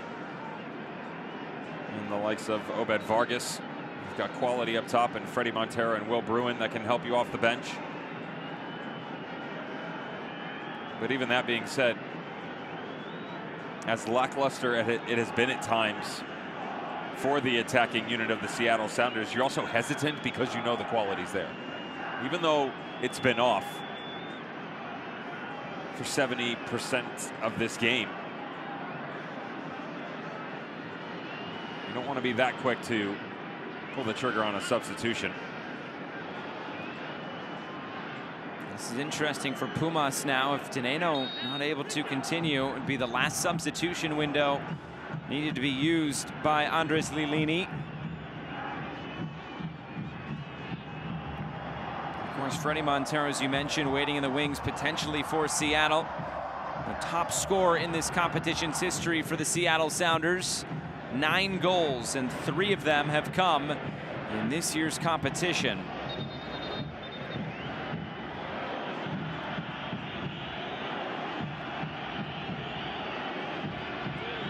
It does give you an idea of the historic run that Dineno has been on. That's how many he has in this year's competition. In its entirety for Freddie Montero, and spread out over such a long professional career, and he's been able to do it in one go-around, Dineno.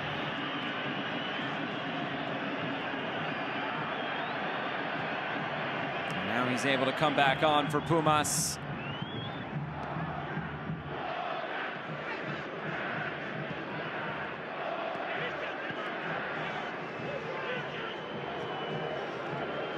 The big question now is, can Seattle find a goal? Of course, that wet surface still giving him trouble. Skips right out of play.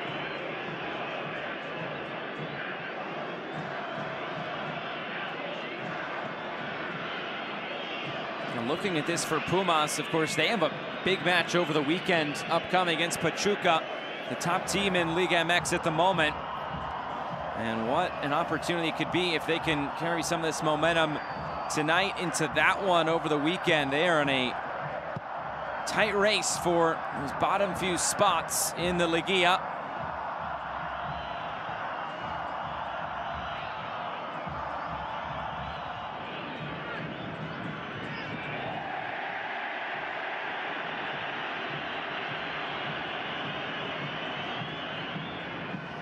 There's Rusnak, and now Nuhu.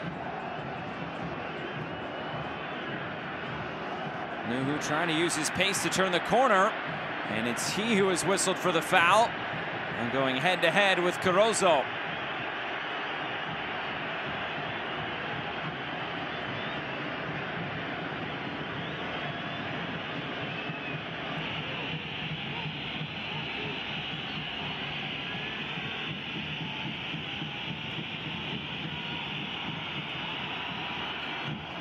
And here is Washington Carozzo, the cross, sending Fry scrambling, but nothing doing. As you continue to go along here and you're Andres Lilini, you're going to have to think about the fixture congestion, right? Because to your point, you've got Pachuca on Sunday, then turn around, and the second leg of the final on Wednesday the 4th. Seattle Sounders, they don't have a game on the weekend. It's a little different.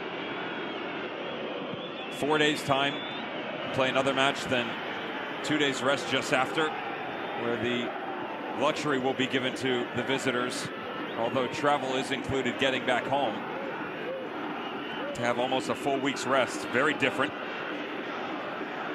So you can, if you're Brian Schmetzer, allow these guys to go a bit longer than expected in hopes that some of that quality that has escaped them so far this evening, especially on the attacking front, will start to come back into the play at the tail end of this match. Does that outweigh the part of you're down 2-0, your attack hasn't been clicking, let's just try to get out as quick as possible, get out for another 90 minutes on the weekend? It's subjective, right? Like, what works for me isn't necessarily going to work for you. Knowing how good this team has been, and I say has because it's shades of it tonight, I'm reluctant to say I'm putting it in the hands of Will Bruin. right? I'm reluctant to say Freddie Montero, come and save us.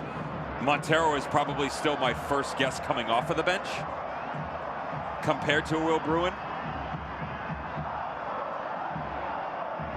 But it's just everyone involved. It's very difficult for me to say if you pull this one person off, things are going to get better, right? Especially in the 9 spot, because distribution, although Rui Diaz hasn't been at the top of his game, it's not exactly like he's gotten a ton of service either. Right.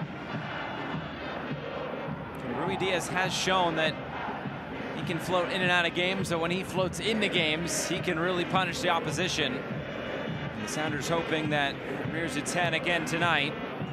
Just 1 goal in this competition for Rui Diaz here in 2022, and of course did battle some injuries. Well, Don is heated. He's wondering why there hasn't been a yellow card shown to a Pumas player. It's the 4th time for Velarde, 3 of which have been on Roldan. Very similar fashion. Checking down in right around the center circle. I'd say the one other thing about Rui Diaz is, regardless of quality on the evening, it is that one chance, right? That's all you're asking for in terms of quality. It just so happened that the one that we've seen the best of for the Peruvian striker up top, Alfredo Talavera, makes a world-class save into the bottom corner. And that was your equalizing goal.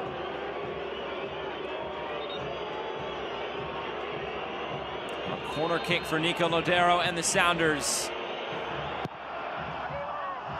To the top of the 6-yard box, falls for Rui Diaz. Looking to get the cross back in, penalty! A handball, and Seattle have a chance to go to the spot and pull one back. Sebastian Salcedo.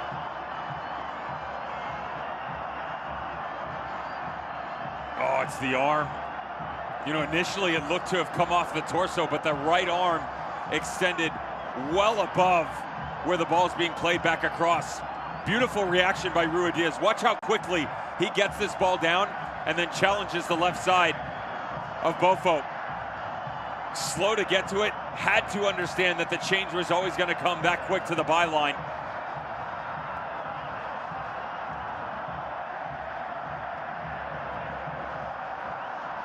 It's so difficult as a defender. Your natural tendency as you go to ground, that arm for momentum and bracing is always going to be up and away.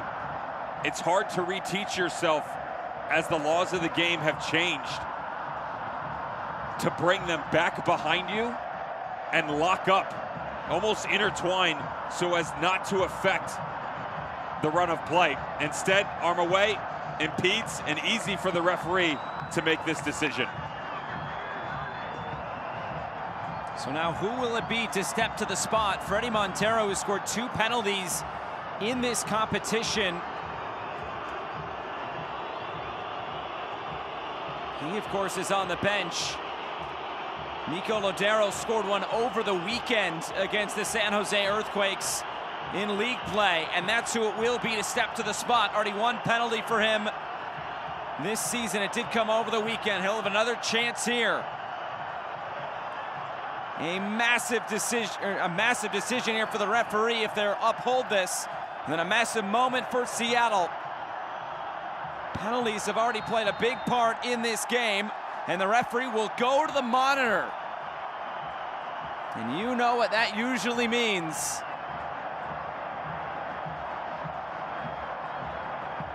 Let's see if you can figure out exactly where the argument's got to come from if the boys up in the room are having a say here. Ball back across. Nothing there as Rui Diaz brings it around. Is there an argument for foul? But you can't review that.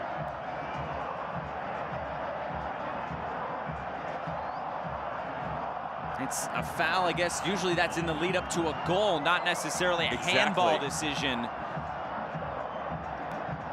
Could VAR strike twice and really hurt the Sounders?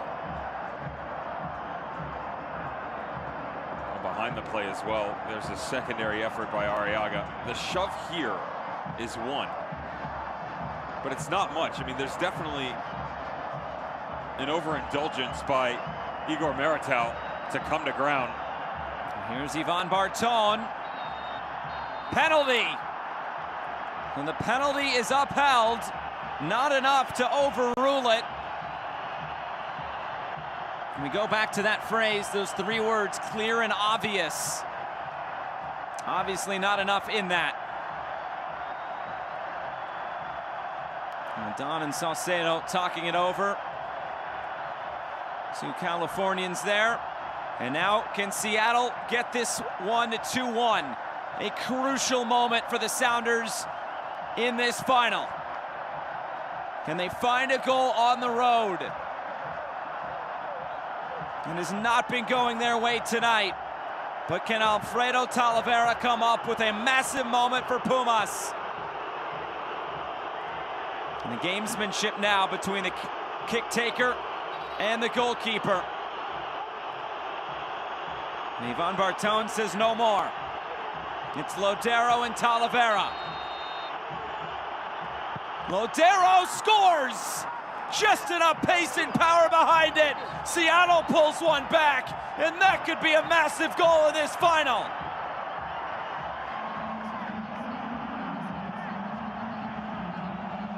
It's been quiet for Uruguayan all night long. And he's asking you to be smart here, Brian Schmetzer. Keep your wits about you. That's exactly what goes on. Left footer, bottom corner. Taken 24 in his professional career. He's only missed twice. Really close to making it 3. Talavera guesses right. But there's just enough pace behind it. And he's tucked it as close as possible to that far post to crawl within 1. So penalty kick goal scored in now 2 straight games for Nico Lodeiro.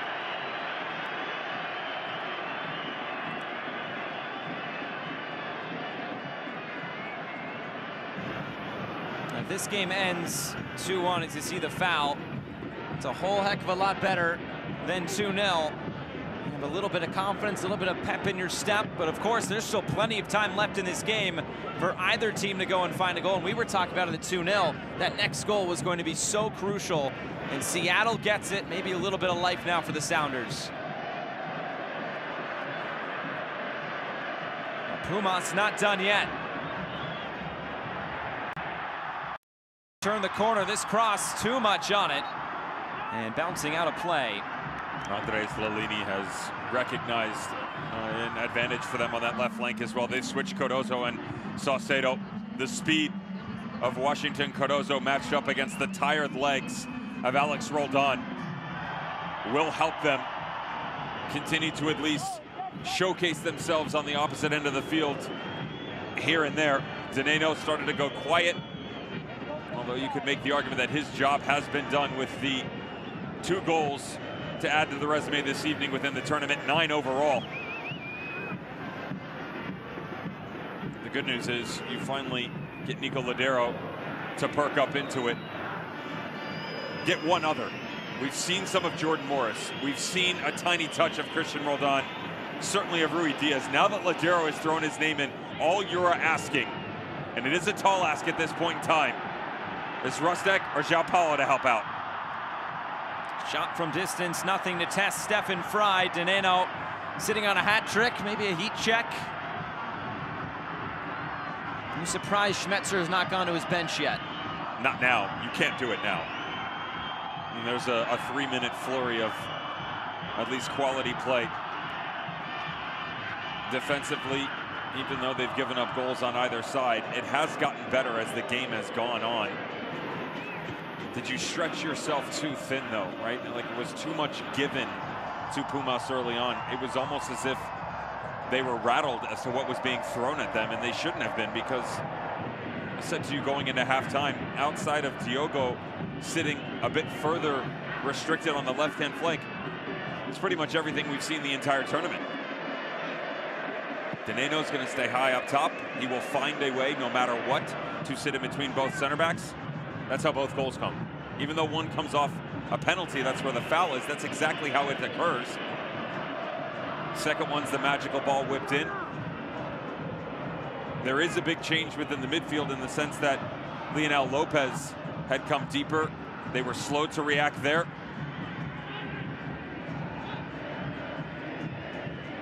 Well, they're the two subs that looks like preparing to come on in Obed Vargas, 16-year-old, along with Kellen Rowe, who is nearly double his age.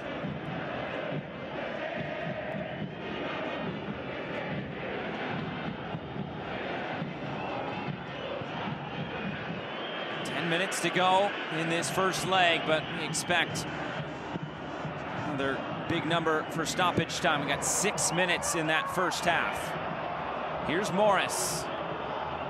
Nuhu can't get it by Talavera.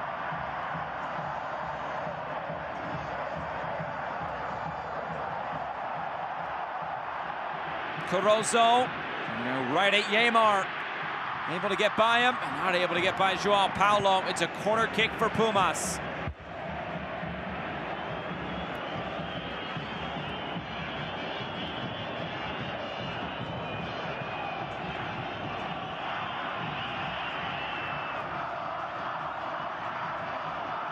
They wanted a shout here for a handball. There's a deflection coming off of it. You sort of wonder how much Pumas is willing to keep themselves on this end of the field with the 1-goal cushion. Second corner kick, the in-swinger from Lopez. A big clash of heads. The referee stopping play immediately. Dineno and Yamar. Maybe hurt in more places than just one.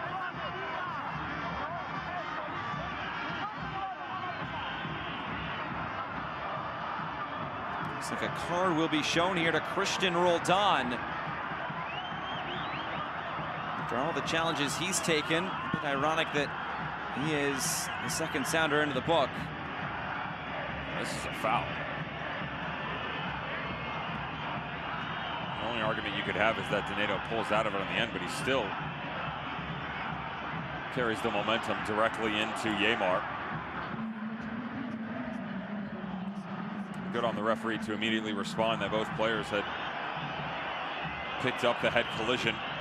Yamar actually turned right around to the referee, said, "I didn't need the stretcher." It's a good shot there, and Dineno actually seemed to got the lesser of it.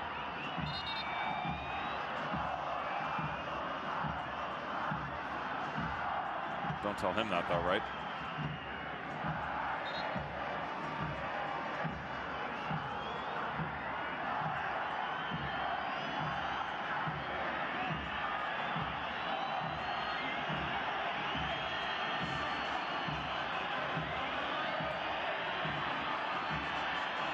Barton, Stefan Fry in conversation.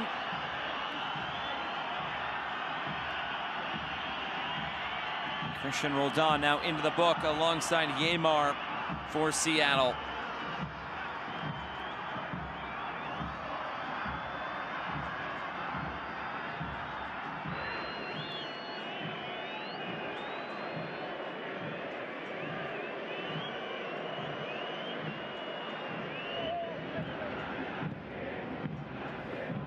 Here's Morris down Seattle's left. Nuhu. Morris goes down. Referee hesitated for a moment, but it's a free kick to Seattle.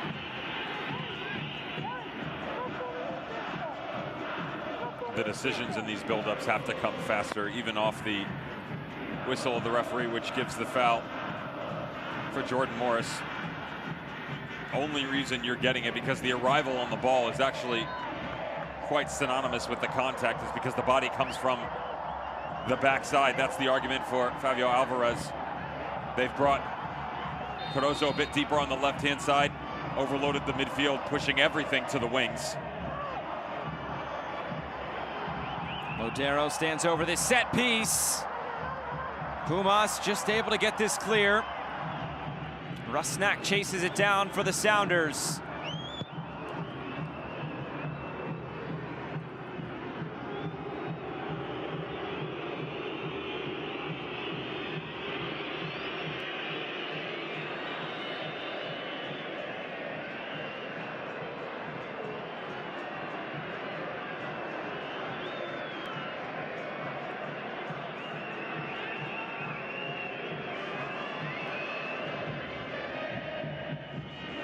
Is there another goal in this game? Whether it be for Pumas, whether it be for Seattle.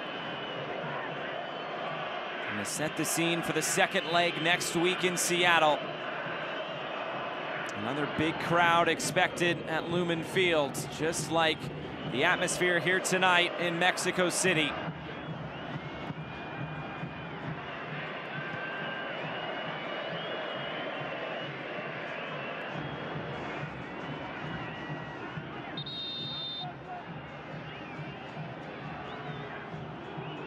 It'll be the end of the night for Jordan Morris. Kellen Rowe will be coming on for Seattle.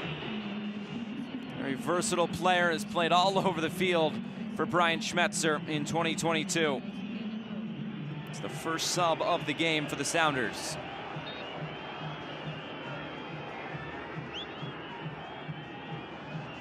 Maybe a bit of frustration there for Morris on the way off. Well, you can't blame him. He certainly hasn't been poor tonight. No.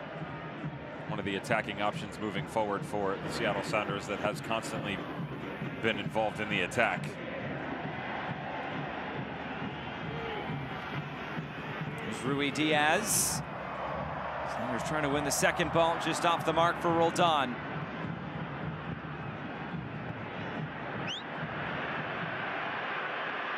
Some space to maneuver through the middle. This flicked along. Yamar shut that down. Carozzo was making that run.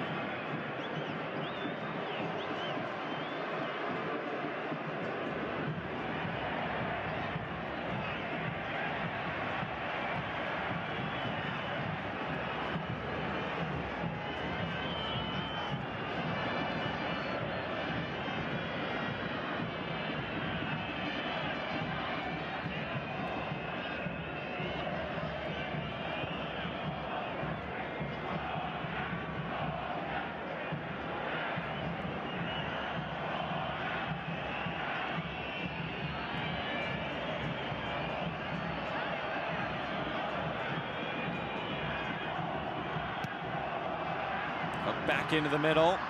Arriaga still not clear. Seattle trying to get it out. Now Carozzo in towards Fry, able to squeeze it.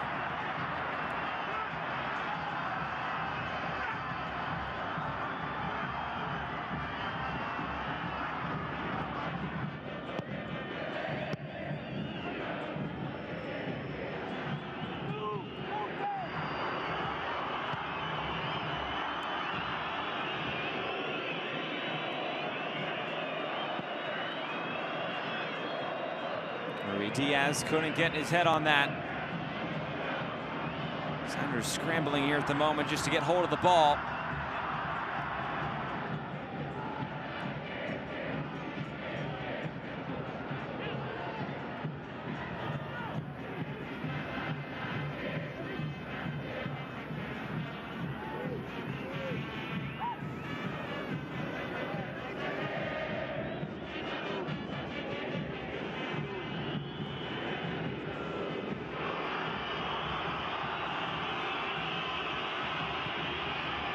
Two goals from Juan Teneno, getting Pumas 2-0 out in front.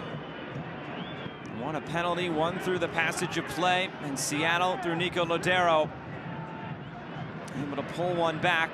Just the one goal margin now. The late stages here of this first leg. Rivas again in for Carozzo. Header back centrally. Yamar there to clear it away. Another shot coming from distance, and this blocked out for a corner kick. Seattle just trying to get out of here, maybe trying to keep this where it's at without any further damage.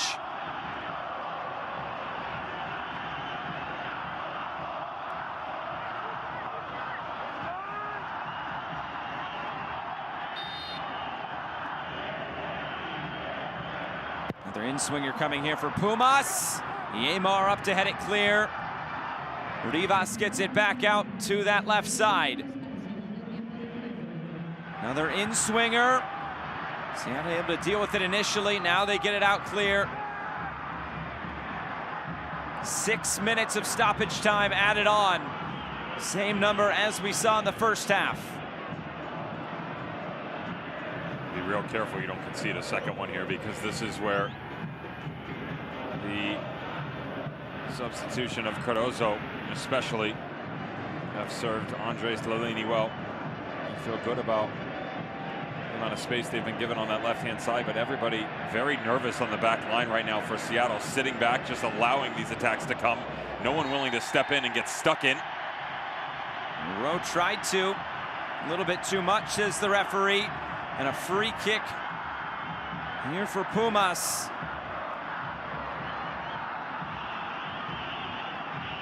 That's a little how do you do by Bofo. Forgot your lunch money.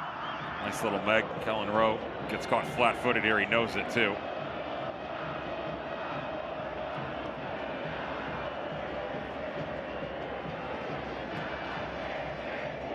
Lionel Lopez stands over it for Pumas.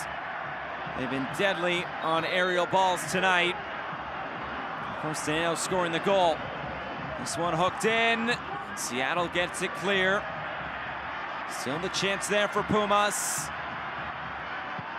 Shot from distance, and nothing to test Stefan Fry. Again, Sebastian Salcedo. He's had quite the impact since coming on, for good and for bad. Both substitutes have done well for themselves, and I like how often they're actually switching. Nuhu, Rowe, Roldan, and pretty much anyone who's tracked back defensively, not exactly sure where the runners are coming from. It does come back to the movement we talked about within the midfield. And I give Pumas a lot of credit the way things have gone this evening and their willingness to ask questions of themselves. It's a different rotation with Lopez. We've talked about that a couple of times so far. And some people may think, Josh, that with just one, how does that affect it overall? Every action has an equal and opposite reaction. So one comes, it starts to follow, and the next thing you know, a 3-second sequence sees 9 different players in different spots that causes attacks from awkward angles compared to what you've seen in tape review throughout the week. And you just saw Fredy Montero preparing to come on.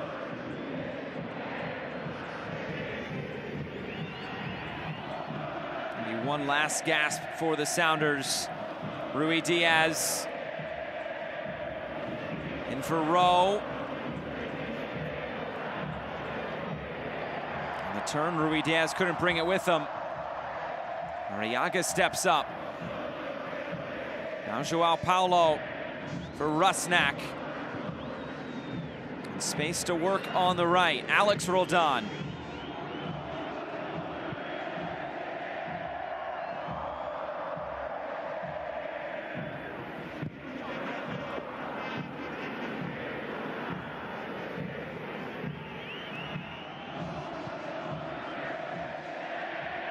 Looking for the run of Christian Roldan. This out of play. And the substitution will come here for Seattle. Looks like they'll play on. They'll wait for the sub. Just kidding, they'll make it now. Fredy Montero. Raul Rui Diaz, his night is over.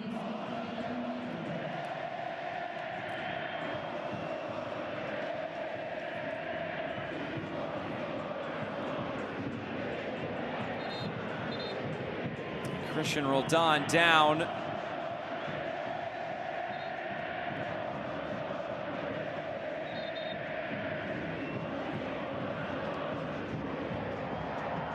little surprised that Schmetzer does go that late in the game, right? You really haven't given him any opportunity, because there is contact here on Roldan with Velarde. These two have gotten to know each other tonight. It's been a fun friendship, hasn't it? As you approach full time here, it's not really much of a chance for Fredy Montero to make an impact on the game. Something to think about as you just step off here, Josh, is if you go back to the last 15 home matches, which is where this 22 final is going to conclude, Seattle Sounders have only been shut out 3 times, but within that time frame, the other 12, they've scored 28 goals. That's well over 2 per game.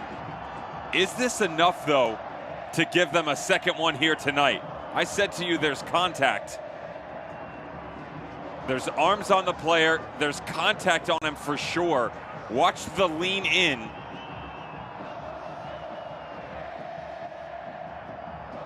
There's just as much contact on the left arm as there is on the right for Roldan matched up against Velarde. You wonder if the occurrences that you've seen throughout the night is enough to cause the referee to bring this back across. This is a very difficult one.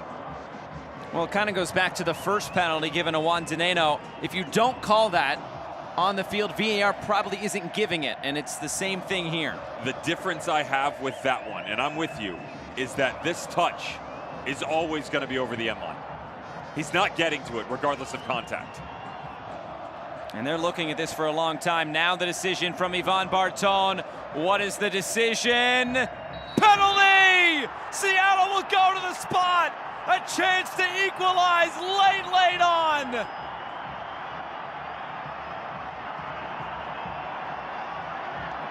What a twist to the tail.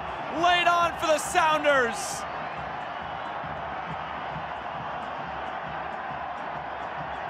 And now who takes it? Is it Freddie Montero, who has already buried 2 penalties in this competition? Or will it be Nico Lodero, who made one already for Seattle tonight?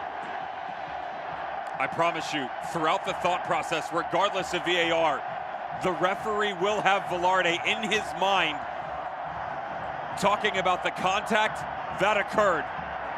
Talavera involved, Cardozo involved, talking their way into a proper thrashing from the referee in the book. That does come in to a referee's mind. I've had it happen to me. I've dealt with you too many times throughout the night. Persistent infringement. How much of it for our head referee had to do on this contact? Because there is a touch.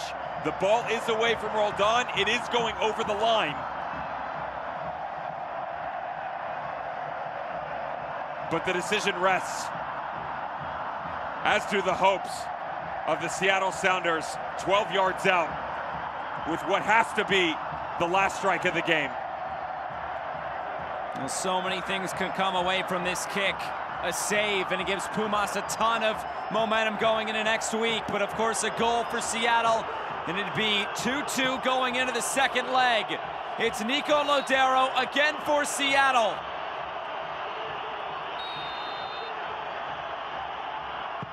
Lodero scores! Seattle is level! From 2-0 down, they have come back to level at 2-2. They will go back to Seattle all tied up.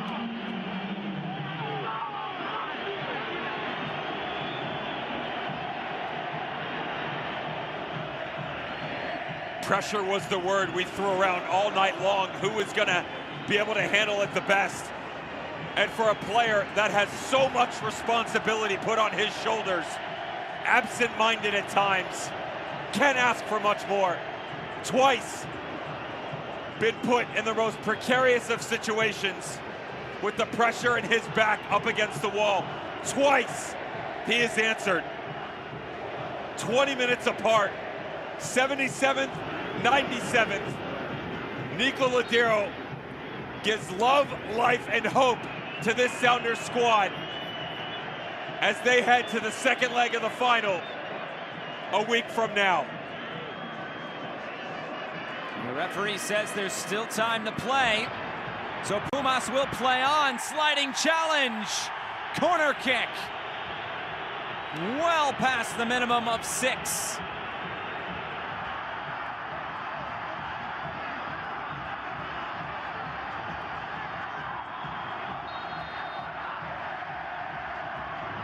The in-swinger to the top of the area. Alvarez out of play. And that's the final whistle. Drama right up until the last. Couldn't ask for much more in this first leg. A 2-0 lead for Pumas, erased by 2 penalties. Seattle has come back level, and we will go to Seattle for the second leg, level at 2-2. And we won't be short on drama next week.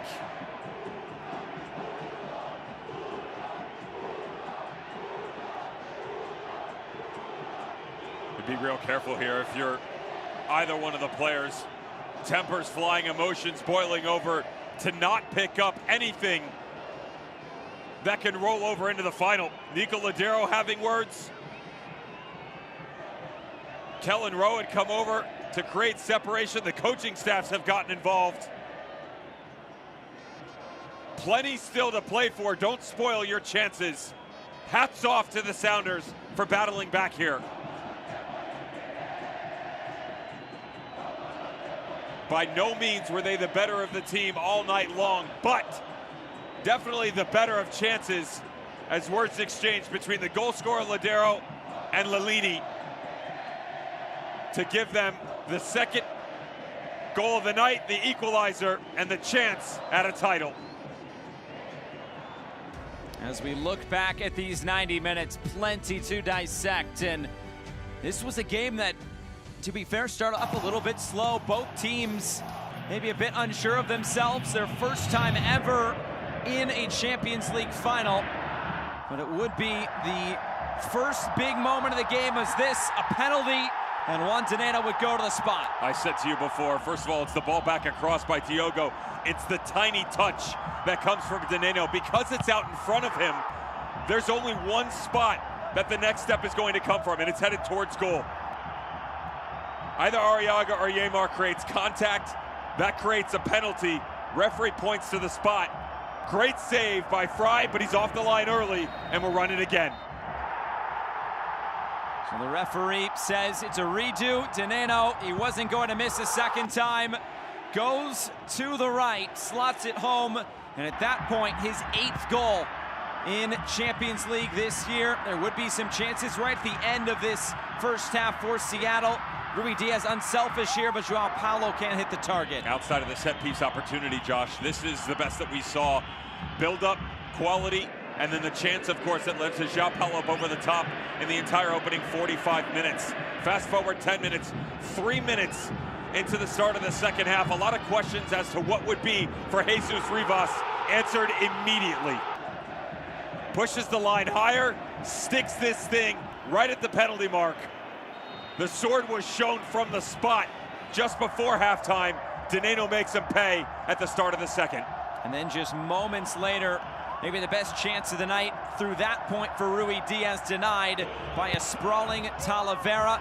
And then Seattle would continue to build. Rui Diaz and Saucedo, handball and penalty. They took a long look at this one, but that right arm of Saucedo just too far above the body. Who was going to take it? You called it. Nico Lodeiro stepped up to the spot, had been quiet all night long until then. Talavera guesses right, but it's that tiny touch away from the goalkeeper that doesn't allow anything to procure anything forward. Seattle grabbed one just before the end of the match. Rolled onto the corner, back across, contact with Velarde, and again, we go to the spot. And Nico Lodeiro, he wasn't going to miss that one. Slots it home for 2-2, and we're all level after this first leg. Actually brings it a bit behind the goalkeeper. Talavera thinks that he's going to tuck it in between the posts, catches the ball square. Notice that knuckle at the tail end of it. There's your game-tying goal. And as mentioned, there is the hope that is for the Seattle Sounders, by far one of their best performances in the final 20 minutes, certainly not in the open 70. So Seattle and Pumas, they are level 2-2 after the first leg. That'll do it here from Mexico City. We'll see you next week.